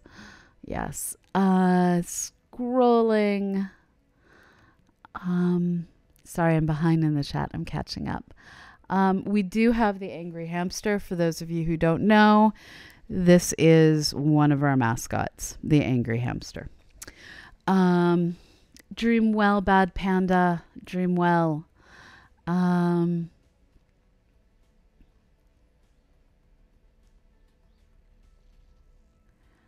Dang. Neuropilot writes in the chat, my pilot physician friend says that F-16 pilots, it's safer to eject out on the ground than risk hydrazine exposure from the emergency power unit. Is this, so I looked away for a moment. Is the speedboat behind the capsule? Or did it go off frame?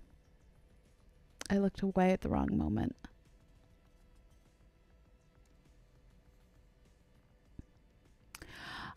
So Messy Canessy, they actually have plans Thank you for your information on where the speedboat went. They actually have plans to be able to pick this thing up and then stay out at sea during rough seas. I suspect that they would choose not to come into a landing if there was a storm like a hurricane or something like that. Those are big enough that they can see them coming, but small squalls just come up on the ocean all the time, and you have to be prepared to deal with it, and they are prepared. Oh, we cut away. Why did we cut away? I didn't want to cut away. Are you going to bring me back humans to discuss the fact that there is a parachute on the capsule? We now have humans pointing at things. That is perhaps the most exciting thing that we have seen all day in this room. Like I said earlier, a parachute on the capsule is one of the things that was specifically not supposed to happen. The problem with the parachute being on the capsule is they can't access the hooks that they use to lift the capsule onto the rescue vehicle or recovery vehicle. Rescue is too strong of a word. And it also poses a danger to the ships that are working around it. You don't want to get all those cords and everything tangled up. Yeah.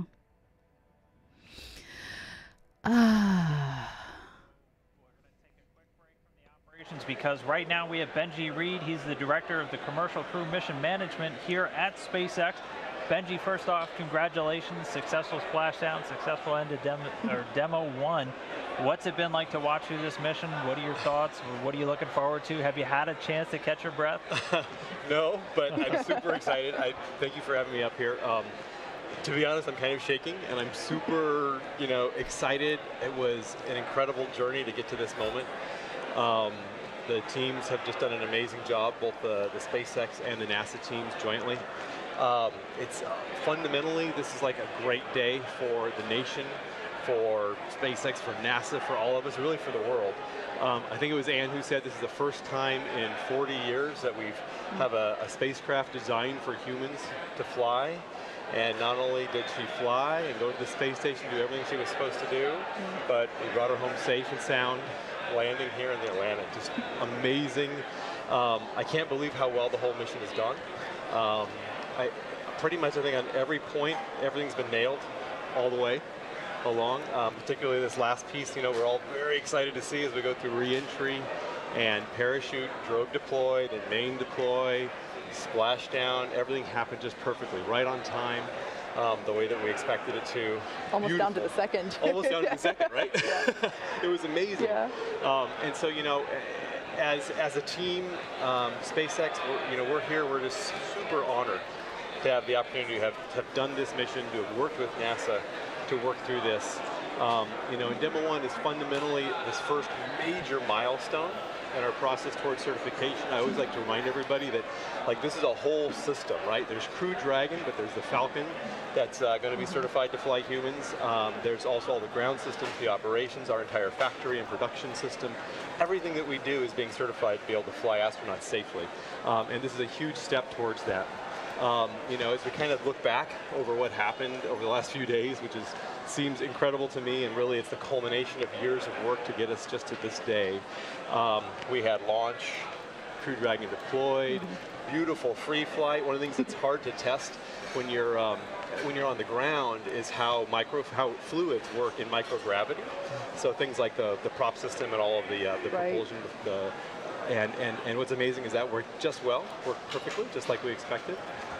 We got to station, we docked, and it's the first time I think in history that a commercial vehicle and also an American vehicle has docked autonomously to the International Space Station. So that's just super cool. Loaded with all kinds of sensors, all kinds of tests that we did. We met Ripley. Yeah. We got to see, she's loaded with sensors, so we can understand exactly all the forces that'll happen on the crew as they come, as they're launched and then sent to station and come home. We got to meet the Little Earth guy. I heard he's going to stay on station. Yep. and so that'll be for Bob and Doug to retrieve. So that's going to be exciting. Undocking, of course. Some more free flight, and then we came home. Jettisoned the trunk, closed the nose cone, And then again, like I said, just beautiful parachute deployment, everything the way we expected, all of these gazillions of tests that we've been doing on parachutes, all of the analysis and work that we've done on understanding the aerodynamics of reentry and coming home, everyththing's just wonderful.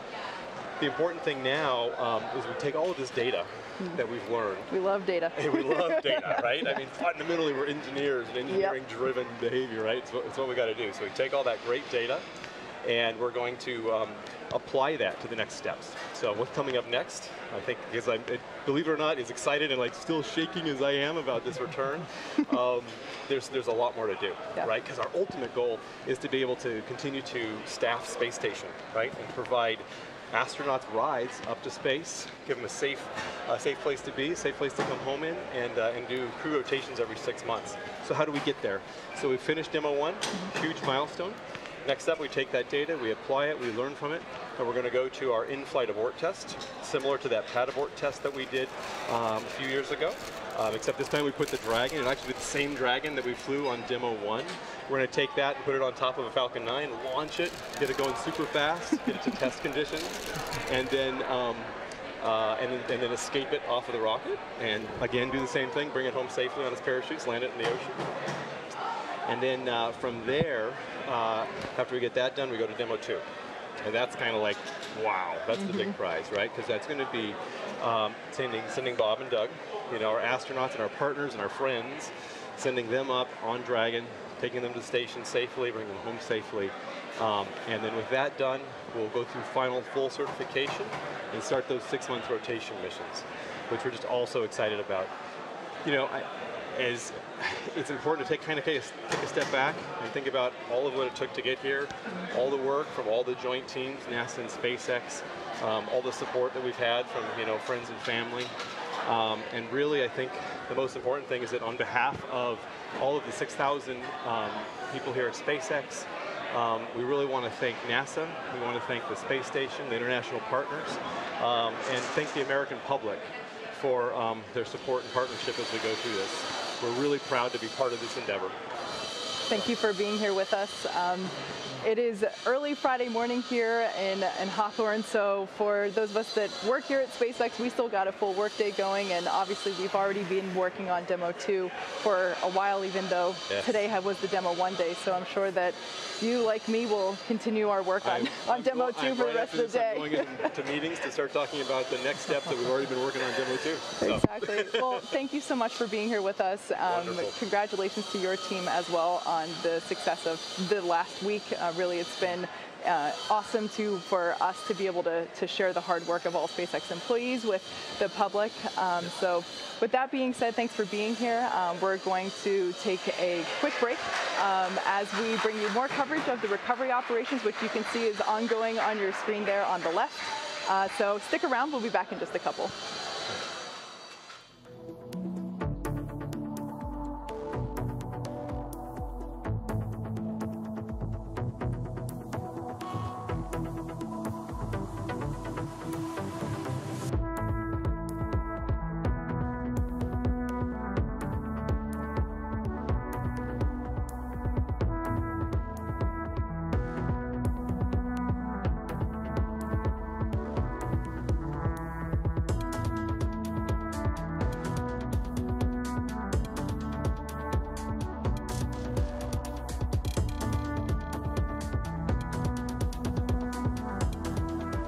Look at how blackened that was.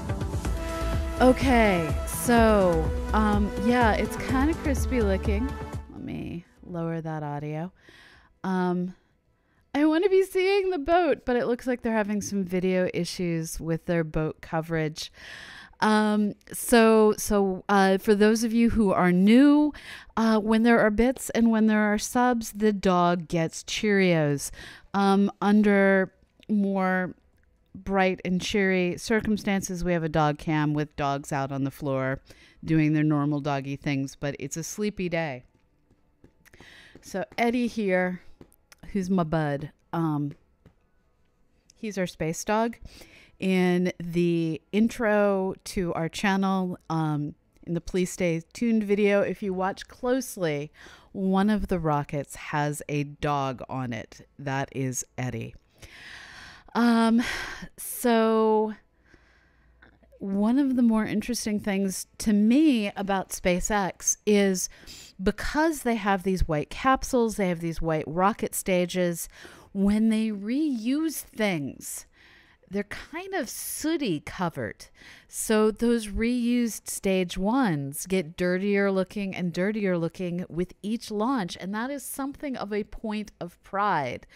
Their non-shiny rockets say, I can reuse this, and I have. So yeah, crispy fried dragon was dragony crispy.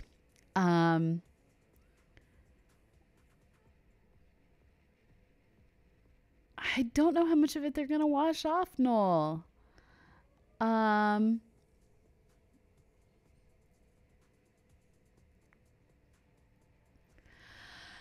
Okay, so we're waiting. We presume that at this point, what is going on is they are taking the recovery vehicle over to the... my dog just disappeared. This tells me someone else is awake in the house. This tells me that they're probably right now in the process of taking the recovery vehicle over towards the capsule, getting ready to lift it up out of the water. They were having some video connectivity issues.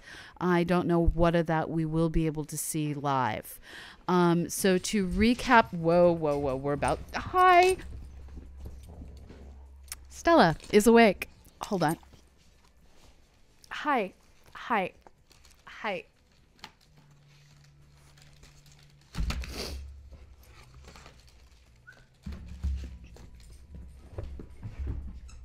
Sorry.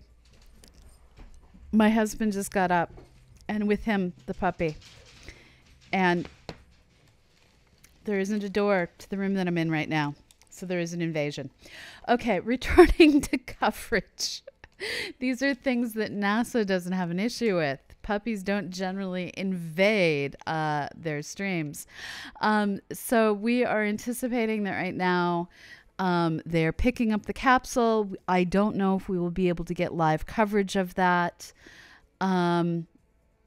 So it may be that we simply get... our two wonderful hosts coming back to us and saying, why, yes, everything has gone nominally. We are sorry there's no video, but it's now up on the platform. So one of the concerns about having to deal with that parachute, well, two concerns. One, it wasn't supposed to happen that way. The parachutes were supposed to come off just before it hit water so that that wouldn't happen. But the atmosphere had other opinions. The wind did blow things in unfortunate ways. So it does slow down the ability of them to recover the capsule when they have to take the time to figure out how to get the parachute off the capsule safely. But they did it. They got it off. And now we're just waiting for that recovery information to happen. And I have to say, the SpaceX on hold music gets monotonous after a while. It is what it is. Station identification. Dream well, Nergalagrin. Dream well.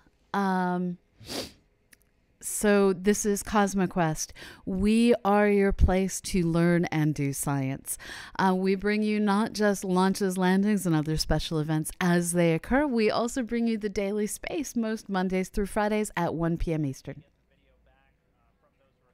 Teams out there in the Atlantic. For now, though, we do have another guest for today's broadcast, NASA Administrator Jim Bridenstine, who's standing by over at NASA headquarters in Washington, D.C. So I'll send it over to you, Mr. Bridenstine. Thoughts about today's mission, what this means for NASA, and what we have to look forward to in the future. Absolutely. This is an amazing achievement in American history. In fact, I said on a press conference at 4 in the morning after it launched that this was the dawn of a new era in American human spaceflight, and really in the spaceflight for the entire world because of all of our international partners on the International Space Station. But this achievement spans many administrations, it spans many NASA administrators. I want to start by thanking Mike Griffin, who was the NASA administrator that really got this program going during the George W. Bush administration. And of course, Charlie Bolden was the administrator for 8 years under President Barack Obama. He kept this program strong. And then of course, Robert Lightfoot was immediately preceded me. And here we are today with this amazing achievement, and the current president, President Trump, his budgets for NASA have been as strong as they have been in my adult lifetime. So this really is an American achievement that spans many generations of NASA administrators, and in fact, you know, over a decade of work by the NASA team. So I want to congratulate, first of all, the NASA Commercial Crew Program, all of the amazing engineers that have been involved from the very beginning. I want to thank, of course, the amazing achievement of SpaceX and their entire team, and the vision of Elon Musk and what he has done to help really rejuvenate this very inspirational moment for this new era in American human spaceflight. So this is really an amazing achievement for all of America, but it's not just for all of America right now. It goes back in time. There are so many people that deserve credit, and really what's unique now is that NASA can be a customer. And I know there's a long way to go. We launched an uncrewed spacecraft here. Of course, we have Demo-2, which will be a crewed spacecraft. And between now and then, we have a pad abort that we need to test as well. And so these are all capabilities that are leading to a day where we are launching American astronauts on American rockets from American soil. I have heard, when I was a member of Congress, I heard over and over again, how do we keep constancy of purpose? Because it seems like we lurch from one administration to the next and changing visions and changing budgets. How do we keep constancy? Well, this is a perfect example of a program. When we talk about these things that NASA does, it takes in many cases decades to achieve this kind of capability. And the constancy of purpose here for all of these years is important. But now NASA can be a customer. We can be one customer of many customers for human space flight in what we believe will be a very robust commercial marketplace for space operations. And we're going to have numerous providers that are going to compete on cost and innovation. And of course, that's how we're able to do what we've seen now, where rockets are being reused. The idea that we can reuse rockets and drive down cost and increase access to space, just an amazing capability for our country, an amazing capability for the world. Just like we reuse airplanes, there's going to come a day when we're reusing rockets and spaceflight is going to become more routine. We're not there yet. We have a long way to go. But this is an amazing achievement in this path to really a sustainable return to the moon, quite frankly, which is my charge the President has given me to get us back to the moon. So we're driving down costs for low Earth orbit. We're commercializing low Earth orbit, not just with launch, but also eventually with space stations, with human activities, where NASA can be a customer for human activities in low Earth orbit. And then we can use the taxpayer resources that are bestowed upon us. We can use those resources to do exploration, to go further, to go back to the moon sustainably, where we can stay at the moon and ultimately go on to Mars. And this is one small piece in that really grand vision, but this is no small piece. This is an amazing achievement in the history of the United States of America, and it just really exemplifies what we can achieve when we maintain that constancy of purpose.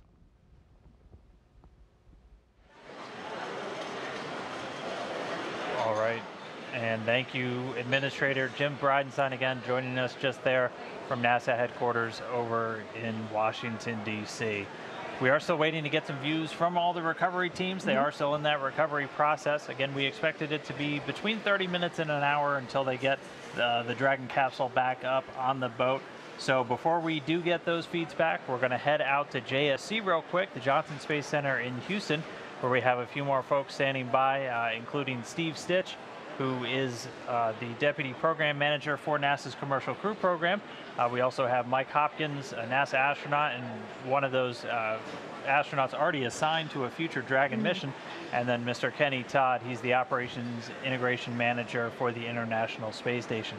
So guys, I'll send it over to you real quick. Offer us your thoughts on how this mission's unfolded and what's ahead in the future.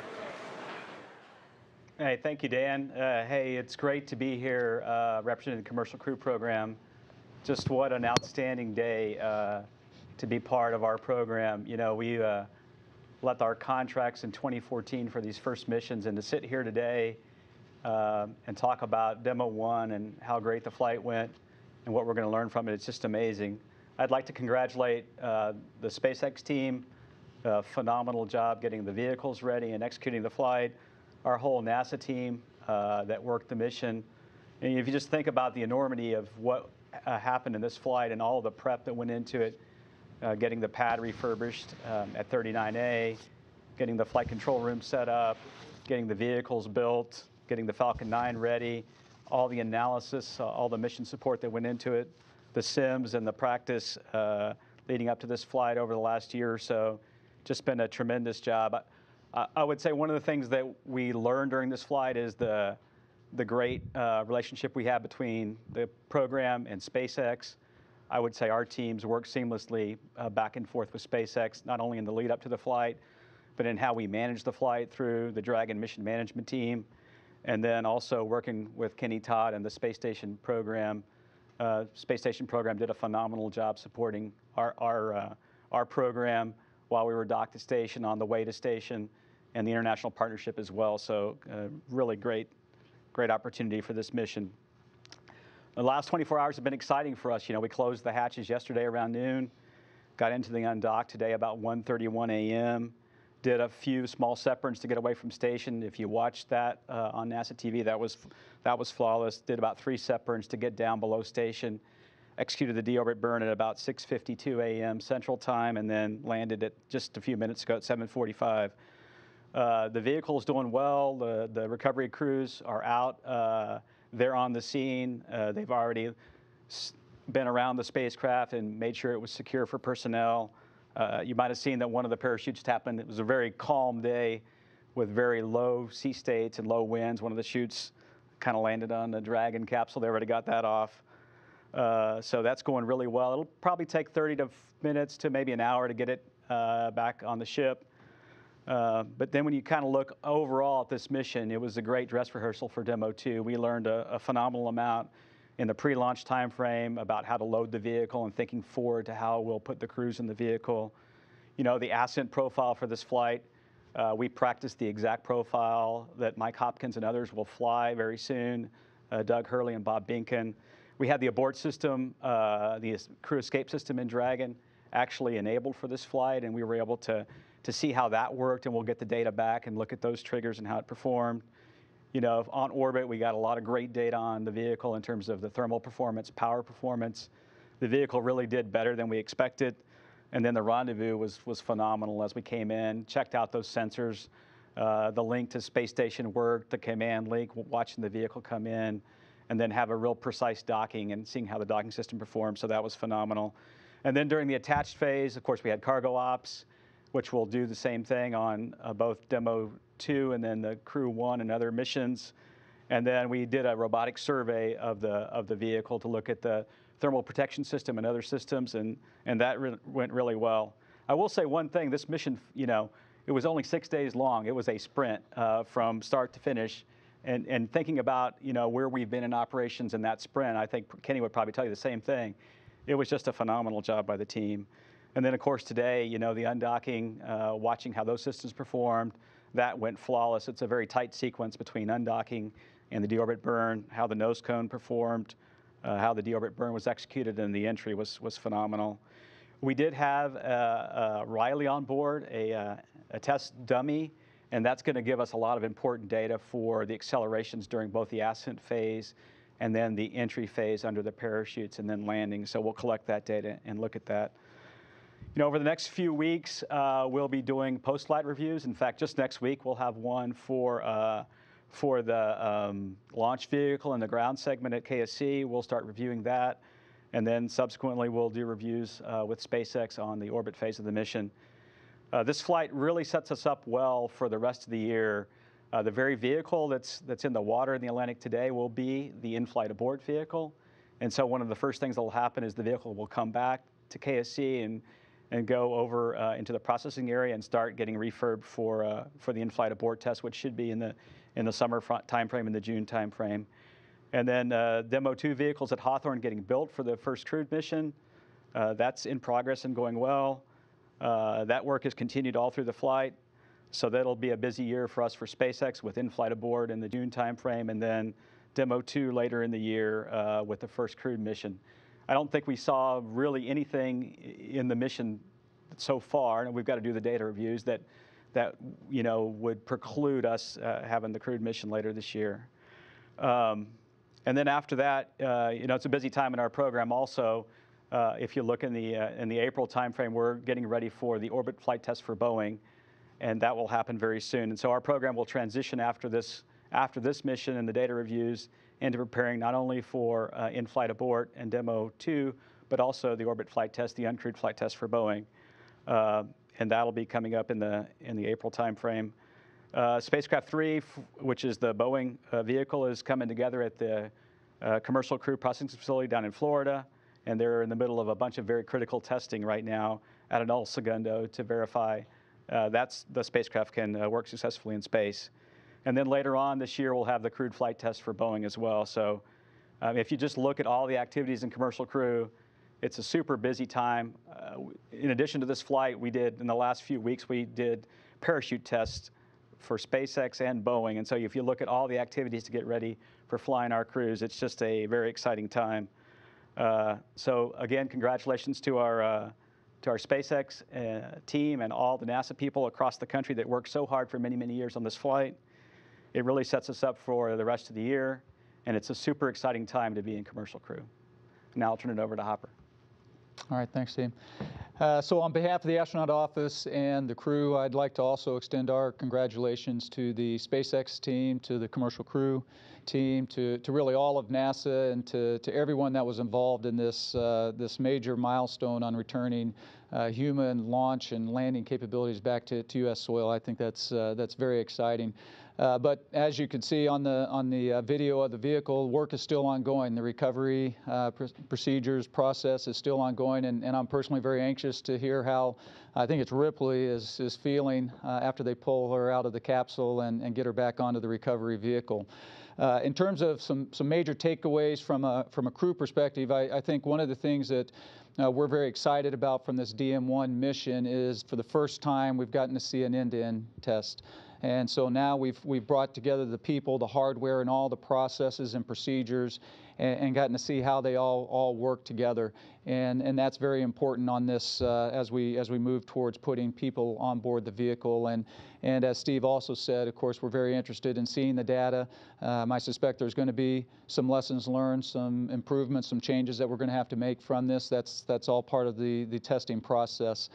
In terms of what's ahead for the crew, so for all of the crew, including the DM-2 crew, Bob and Doug, and Crew 1, myself and Victor Glover, and then the backup crew, Kjell Lindgren, we're all going to be following very closely the in-flight abort test, as well as the procedures, the training to get ready for that DM-2 mission.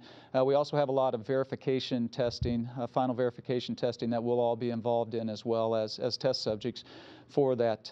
Specifically for Bob and Doug as DM-2, of course, they're going to start focusing even more on that training for the DM-2 mission. They've got, after this mission, they've got a lot less runway in front of them, so it's going to start moving, I think, a lot quicker. For the Crew 1 crew, the team, Victor and I, and even for Kjell as the backup, we've got a lot of training, not only for Dragon, but also for ISS. Our mission is to not only get up there and return safely, but is actually to do some work for the ISS program while we're there. And so that means we've got to do all of the training for being able to do the spacewalks and being able to operate the robotic arm and maintain the station and do that critical science that's been going on for, gosh, over 18 years now. Pretty amazing. So that's what's ahead for us. I guess finally I'd like to just kind of emphasize that this mission, this amazing week that we've had, is really just one small step in this very methodical build-up approach that we've been going through, that the program has laid out, that the company has laid out in order for us to put people on board these vehicles and get them up and back to the station. And so, again, congratulations to the entire team, and over to Kenny. Thanks, Hopper. And just about any conversation you're going to have today with anybody around here is going to start with a congratulations. And so I'll certainly offer mine to Steve Stitch, Kathy Leaders, the Commercial Crew Program. Just a phenomenal effort. It's not easy doing what this program's had to do for the last several years, and to finally see the product of that has just been incredible for the last week. And our friends out at SpaceX, Benji Reed, Artie Matthews, the team out there, we've been working with them for the better part of a decade doing commercial cargo services, and that's we know that team. They're as every bit excited about human spaceflight as we are, and their passion shows. It shows whenever they launch a vehicle. It shows whenever they bring a vehicle home. There's just a lot of excitement around that, and it's quite invigorating for a lot of us to see that kind of passion. It really is cool. So anyway, to Benji and the team at SpaceX, certainly we pass along our congratulations from the space station program, and we'll certainly look forward to seeing you guys again soon. As far as the milestones, the things we got to do while the Crew Dragon was on board, one of the things from a station program that we were really looking to do was to check out the interface that we installed here a couple of years ago on the front end of PMA-2 to ensure that our latches worked properly, interfacing with the Dragon, that we were able to flow power through the interface. All of that worked just perfectly. And so for us, we feel like we're in a good position going forward to support the Commercial Crew Program, and that we don't have anything else, at least on the front end of the PMA-2, that we need to worry about going forward. We are later this year going to install another docking adapter up on the Node 2 Zenith port, which will give us two ports to dock the Commercial Crew vehicles. And so we're excited to get on with that activity later on this year. So as far as the team, I talked to our team earlier this week, and I said probably in about a week from now we'll forget that we had a Crew Dragon on board, just because of what lies in front of us, and that is we have a new crew coming up later this coming week on Thursday. We'll see the launch of 58 Soyuz from Baikonur. And so we're excited about that. The team is already starting to deploy there. The crew's there and ready to go, and so we're excited to get the crew back up to a size of 6 again. Again, just gives us more flexibility, the opportunity to do more science and work on the backlog that we have on board. So we're excited about that. And one of the first things we're going to be tackling as soon as we get back up to a crew of 6 is a set of EVAs. We can call it a triple EVA because, like it sounds, it's a set of 3 EVAs. We're going to do 3 of them in about 16 days. And so right after hatch open, we're going to be hard at work trying to put the final plans in place for those EVAs. And then shortly after that, we've got a couple of cargo vehicles coming up. In fact, another SpaceX vehicle, and also a Northrop Grumman Cygnus is coming on board as well during the month of April. So there's a lot going on. Again, we're very excited about what's happened this week, and next week we'll go tackle some of the stuff that's coming forward. But at least today and for this weekend, we want to celebrate this accomplishment with the Commercial Crew Program and the folks from SpaceX, and bask in the glow of that along with them and enjoy it. It was quite a few days here, Dan. So with that, we'll hand it back to you. All right, thank you, Kenny, Mike, and Steve over there in Houston. Thanks for those words. And now we're going to get back to the action. We're getting some views back of that recovery of the Dragon spacecraft. The teams are in place, and now we're just waiting for it to make its way onto the recovery ship. Exactly. So now that Dragon has splashed down into the Atlantic Ocean, the recovery team is going to go through a number of steps as we recover the Dragon spacecraft and lift it onto the recovery ship. Now, in case if you're joining us, well, just real quick, you can see on your screen there a live shot of Dragon recovery, the capsule bobbing in the sea there with the Dragon team working on those recovery operations. In case you are just joining us, the mission has gone very smoothly so far today. Dragon successfully splashed down in the Atlantic Ocean just several minutes ago. At 5:45 a.m. Pacific. 5:45 a.m. So, gosh, I can't believe how late in the morning it is already. Time flies. And about 240 nautical miles away from Cape Canaveral. Approximately 6 hours prior to splashdown, Dragon autonomously undocked from the International Space Station, completed a series of departure burns, jettisoned its trunk section, and performed its final burn, the deorbit burn, and placed itself on a trajectory toward the Atlantic Ocean. And this is actually a replay of that final descent from just a little bit earlier this morning. At this point, Dragon was under the 2 drogue chutes, and those were responsible for all of that initial slowing down. And they also were responsible for pulling out the main parachutes, which you can see in the replay here.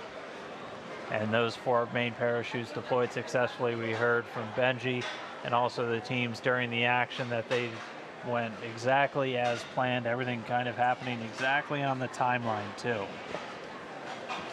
But that all came after Dragon successfully re-entered the Earth's atmosphere, and those parachutes were deployed.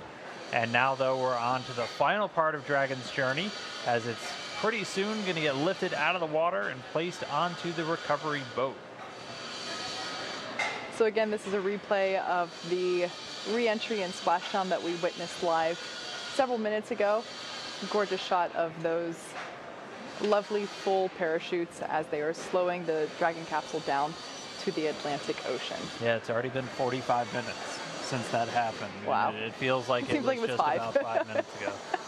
But yeah, that splashdown was 5:45 a.m. Pacific, 8:45 a.m. So a little bit later in the morning over there on the East Coast when Dragon splashed down again. Yeah, about 200 or so nautical miles out from Port Canaveral. If you've been following along with our mission this week, you already know that we don't have actual humans on board, just Ripley, our anthropomorphic test device.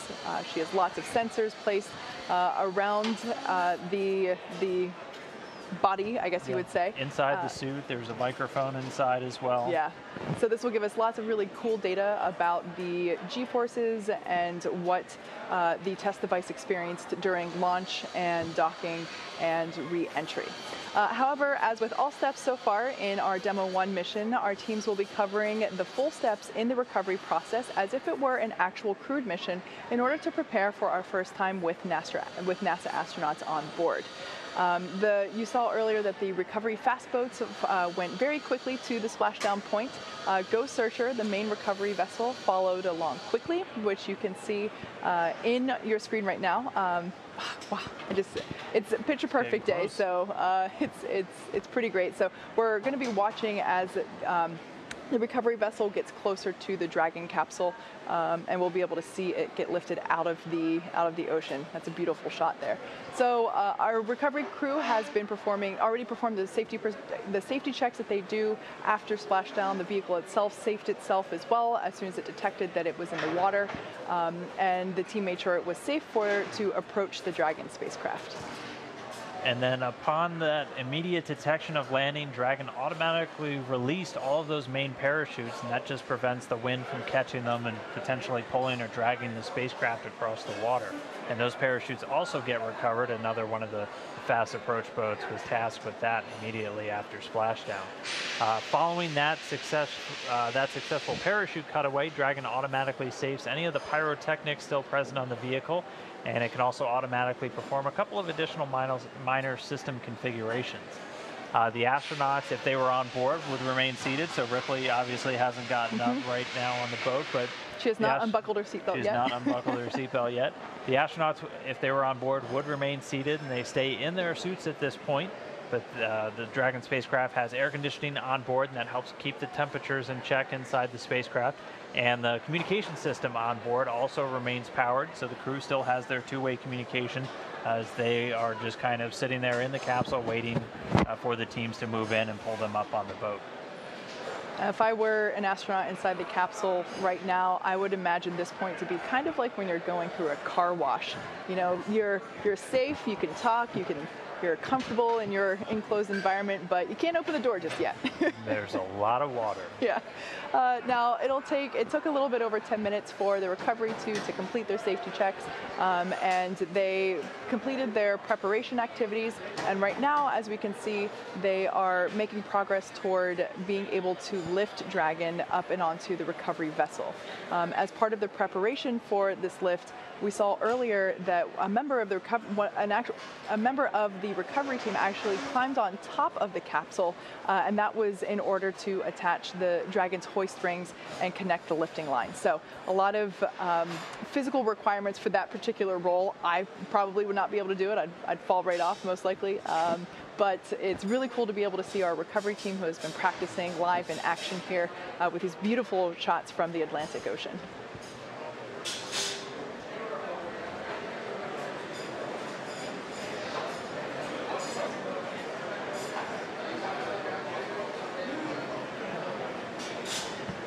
And so for now, we're just going to continue getting these great views from the boats out there. This view is actually from one of the other vessels that traveled out to the recovery zone. This is from the Go Navigator and the combined NASA teams with a number of managers, flight docs, and other personnel that will be involved in kind of the game day operations when we have crew on board the spacecraft.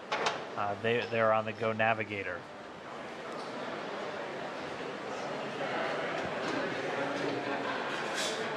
Like we've mentioned before, the ship that you see there is fully equipped for medical checkouts. If we did have astronauts on board Dragon today, as soon as they egress from the side hatch, they would be taken into the medical quarters and given a medical examination just to make sure that everything is good and everyone's in good health.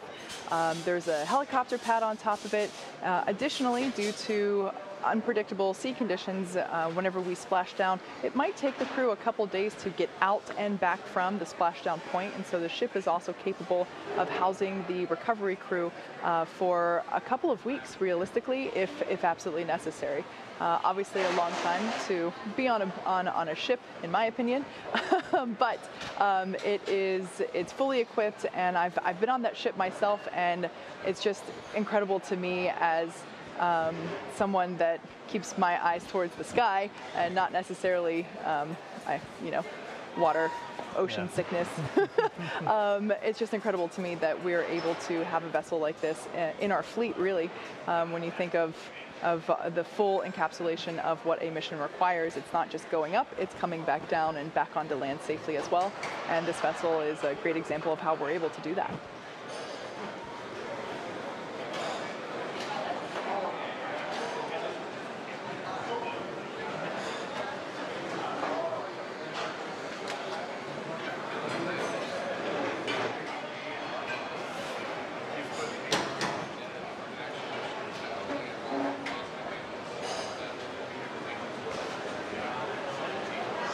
And as mentioned just a little while ago, so this is actually a view from the Go Navigator. That's one of the two ships that have traveled out to the splashdown zone. One of the NASA personnel on board that ship is Shane Kimbrough, and he's actually the lead for all of the various NASA recovery teams and pretty much responsible for overseeing all the crew's needs and all their recovery, all their quarantine before launch. He likes to say I think he told us they kind of belong to him once they're in quarantine and getting ready. So he's actually joining us now via a satellite phone from that ship. Shane, thanks for calling in real quick. How's everything looking out there with Dragon Recovery? Hey, Dan, great to talk to you from the Go Navigator. Everything's going really well. It was just beautiful seeing it come in on the drogues and then the main parachutes and then obviously the splashdown. You guys are probably seeing video now. The Go Searcher is getting pretty close to getting the capsule and getting it on deck. And so, Shane, what was the trip out there like? I know we're kind of at a landing zone a little bit further away than when we have crew actually on board, but how's everything look so far? Everything's been great. The crew's taking great care of us. It was about a 30-hour journey to get here to the splashdown zone, but we woke up this morning knowing we were only a couple hours away from all the action happening. So that was really cool, and now it's great to be involved in the recovery of Demo-1. That's awesome to hear. It was one thing for us to be able to watch it from Mission Control. What was it like watching Dragon splash down with your own eyes, Shane? Absolutely incredible. I mean, there was a lot of excitement building on the boat, you know, the 30 minutes or so prior to entry. And then once, you know, one person saw the drogues open, everybody's yelling and pointing and all excited. So it was really, really neat. And from our perspective, it looked absolutely perfect. So I'm not sure what the data will show otherwise, but it looked really amazing. We have a beautiful day out here, very calm seas, and couldn't ask for better weather. And so, Shane, obviously you didn't come down in this capsule today, but you have come down in a capsule, but on land. What's this experience being out on the ocean been like? How does that really compare from when you touched down over in Kazakhstan? Yeah, good question. As we're sitting here talking, it's been, 45, 50 minutes since splashdown, and I'm thinking, you know what, there's a crew in there, and that's a long time to be waiting to get picked up, so we'll tighten up that timeline a bit, just knowing the crew's probably not going to feel very well at this point. And the sooner we can get you home and get them on deck and then eventually back on land will help their recovery process. All right, so we're continuing to get these views. What's kind of ahead for you and the rest of the teams? I know you said it's going to be about a 30-minute or a 30-hour boat ride back into harbor. Yeah, that'll be probably about the same going back. I think we'll be out here another hour or so, maybe 2 hours, just getting everything situated, and the SpaceX team on Go Searcher, once they give us the go, then we'll start heading back to port. And we're supposed to arrive late Saturday night back into Port Canaveral.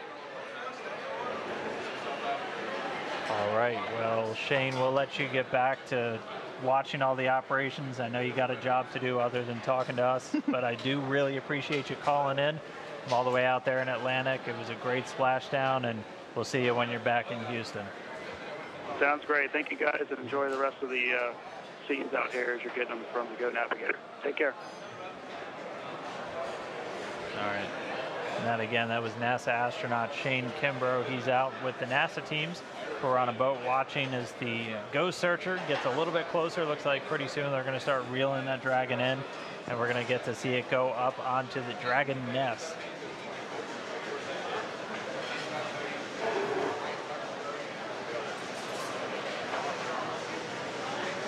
So you saw a couple of seconds ago the shot on your screen of the back of the boat itself. That is the cradle that you saw. That's what we've been referring to as the nest. It's designed specifically for the Crew Dragon design, and that is exactly where, once the lifting arms have lifted the capsule out of the water, and it'll place it back down in that spot. And then that is basically where, if there were astronauts on board, that is the position in which they would be egressing from out of the capsule. Looks like we're getting closer and closer to the capsule. And it should be in range soon. As we've talked about, it's expected to be about an hour or a little bit less post splashdown for the capsule to be back up on the boat. And as you kind of heard Shane talk about, really you just want to try and get the crew out of there and in a more stable environment as quickly as possible, and then you can actually start take the boat and start heading back into port. And if you missed some of the data earlier in the show, they are a little over 200 nautical miles out to sea right now, which is why we were hearing it's going to take them about 30 hours to come back in. Once we have crew on board, that's not going to be the case. They're going to be in much closer to land, within about 20 or 24 nautical miles, and so that gives you the option to be back at shore in just a couple of hours. But as Kate pointed out earlier, there is a helipad on that boat. So if for any reason they needed to get the crew back much quicker, they could actually airlift them out and then bring them right back to dry land there in Florida. But the gap continuing to close. It sounds like operations are definitely picking up here in SpaceX headquarters if you're starting to hear some of that. But everything looking great so far. We should have that Dragon on the boat in just a little bit.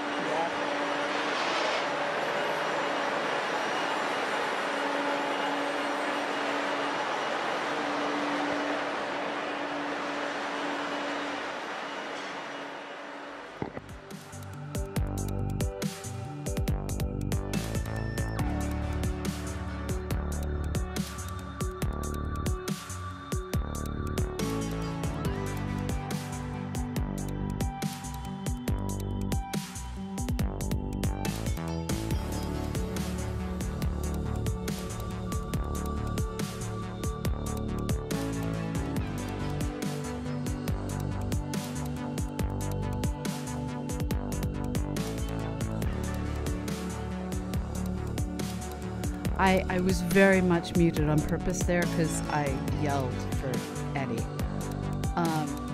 So we are 2 minutes from the planned end of coverage.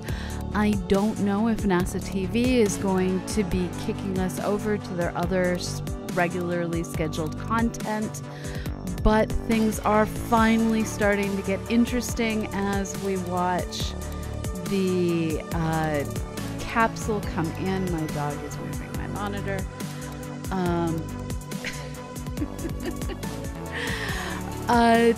So I'm enjoying, we have these two guys on the back in life jackets, and then one just casually hanging out in a black, what looks like a concert tee or similar. No life jacket, just going on. I'm hoping they do continue until... Come on, Eddie. Okay, I'm gonna mute so I can call him. I don't know if they're getting fed in another room or something.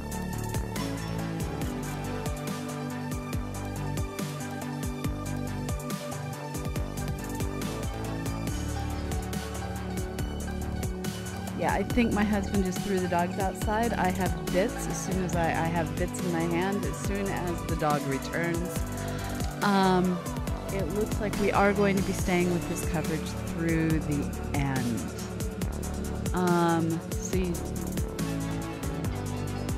So here comes the capsule ever so very slowly.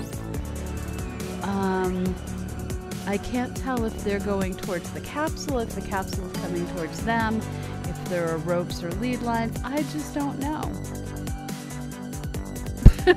But they're throwing things. There is a human being currently riding the surface of the SpaceX capsule where he is able to connect lead lines. Oh. Sorry. Dipping the music.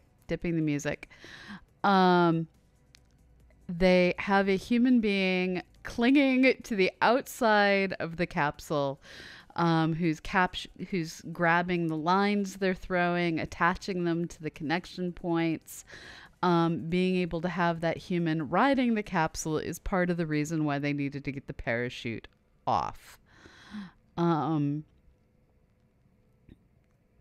So this is working like winch operators the world over. It is the same no matter what you are winching, whether it be a load of lumber or a multi-billion-dollar spacecraft. So we have one rope attached, still not pulled taut, but they're pulling it closer. You have the speedboat there. I'm guessing the speedboat there is just in case something goes literally sideways in this case. I am sad that we don't currently have video on Ripley inside the spacecraft, but that is the way it is. Dang, that human being who's on the outside of the capsule is just living the life.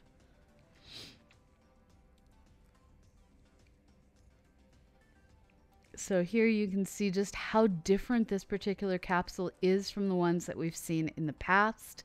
It has that extra cylinder at the base that contains all of the Draco engines. Yeah.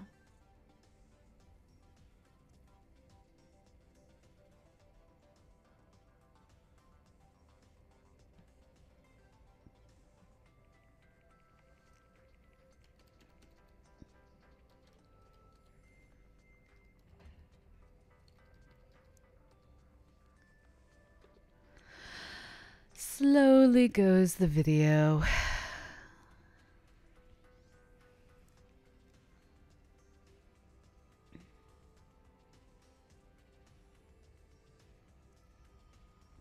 So the Draco engines are used in case they need to do aborts. They're also used during various maneuvers. Well, Baryonic Man, it is essentially docking. It's just where your docking includes getting lifted out of the water. So I guess it's like going into dry dock. They just lift you out instead of draining out the water like they do in dry dock. At this point, the teams have already lowered the vessel's hydraulic lift mechanism down into the water as they're getting ready to bring that Dragon spacecraft up into the on-deck translation system that SpaceX decided to call the Nest. And Dragon's going to remain in that nest during its journey back to the coast, where it's going to arrive at Port Canaveral, Florida. Again, we're expecting that to take about 30 hours or so. For this mission, it'll take them that long to make their way back because they're a little over 200 nautical miles out to sea. But for crewed missions, as we've said, the landing zone's only going to be a couple hours ride away from port. And that's just so SpaceX can quickly get those returning astronauts back to dry land, where things are a little bit stable. And after you've been in microgravity for about 6 months, your feet will probably appreciate that. The capsule pretty soon, though, is going to get lifted and set into that nest, and then they're going to center and orient the vehicle. And then Dragon will eventually get translated into the hangar aboard the ship so that the teams can open up the hatch. And for missions with astronauts aboard, we're almost at the point where the recovery teams would be assisting the crew to get out of Dragon. So we're almost there. That would happen shortly after they get back onto the ship. In aerospace terms, we call that the crew's egress from the spacecraft. And under the typical circumstances, the SpaceX recovery team is going to be helping out the crew of Dragon within 1 hour of landing. Yeah, so you can see on your screen there, Dragon is getting closer and closer to the back end of the recovery ship. Just a minute or two ago, we saw the crew member that was responsible for attaching all the appropriate rigging to the vessel jump off the capsule and back into the water. Right now, we're just waiting for Dragon to lift up and out of the water and into the nest. And there it goes. So there facing us is what we call the side hatch, and that is where, as Dan just mentioned, the astronauts would, if we had astronauts on board today, where they would be exiting. The top hatch is what we use to connect to the ISS, and that is currently hidden underneath the nose cone. But like we said, astronauts will be coming out of the side hatch. Yeah, and we got a beautiful shot there. Now the hydraulic lift is coming back towards us, and it is preparing to lower the Dragon capsule into its nest.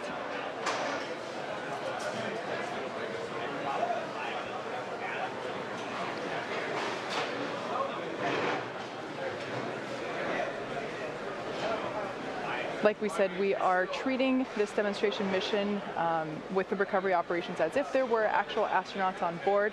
And of course, before we would be able to open the hatch, we would have to make sure that the spacecraft's cabin pressure is equalized with the outside environment before doing so.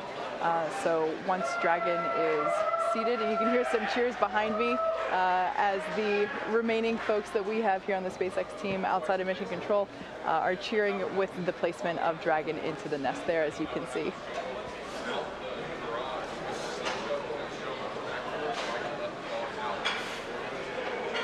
You might also notice that the thermal protective system that we have on the outside of Dragon, if you were watching during launch, was a pristine white.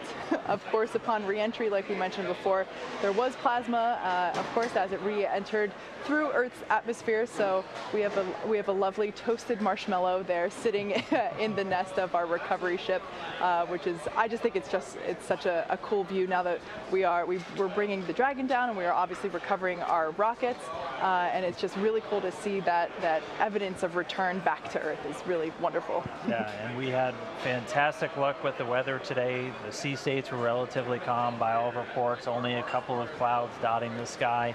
Had great views of Dragon all the way down under its parachutes, even before its parachutes. We saw it just after that entry interface, and we were getting some really cool views from the WB-57 airplane.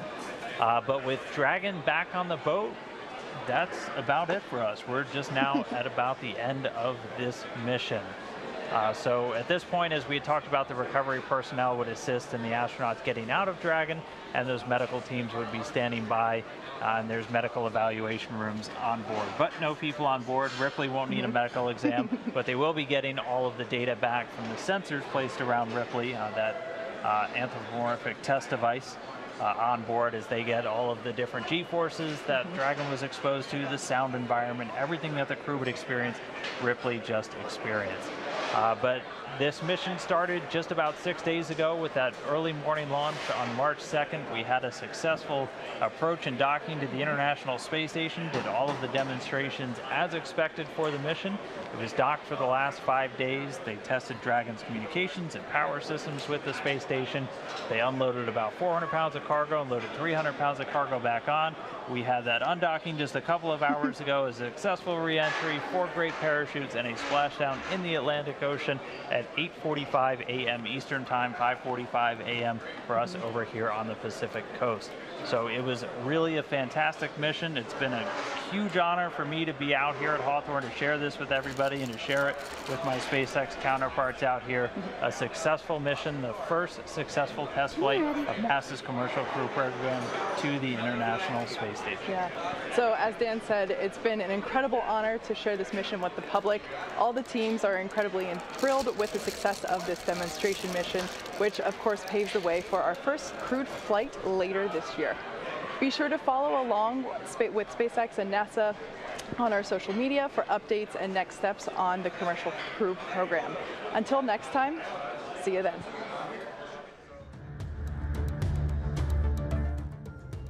Sorry for the crinkling there at the end. I forgot to mute my own mic. Thank you so much, all of you, for joining me so early in the morning, which is luckily for many of you the afternoon or the evening. This has been CosmoQuest's live coverage of SpaceX's Dragon Crew capsule returning to the Earth and being safely scooped up. And there you see it on the back of their recovery ship. This is just the beginning of the story for the Dragon. This capsule will be reused in the abort test coming up in a few months in June, where they will be actually destroying a Falcon 9 in the process of seeing just what happens when the engines cut out at the absolute worst moment during takeoff. This is all, of course, pre-planned. There is an amazing article about this up on Parabolic Arc, where they even got the EPA environmental assessment of just how bad it's going to be to have bits of Falcon 9 rain down upon, well, just off the coast of the Space Coast. So yeah, pre-planned random failure. So that is it for us for today. I am going to roll the credits in just a moment, but I should say that's not it for today. That is it for now. We will be back in just a few hours. I will be more caffeinated at that point, and we will be bringing you the daily space. So come back in, come back in 3 hours for 1 p.m. Eastern, 10 a.m. Pacific, 6 p.m. London time, when we bring you the daily space. This is CosmoQuest. We are a production of the Planetary Science Institute, working in collaboration with Youngstown State University.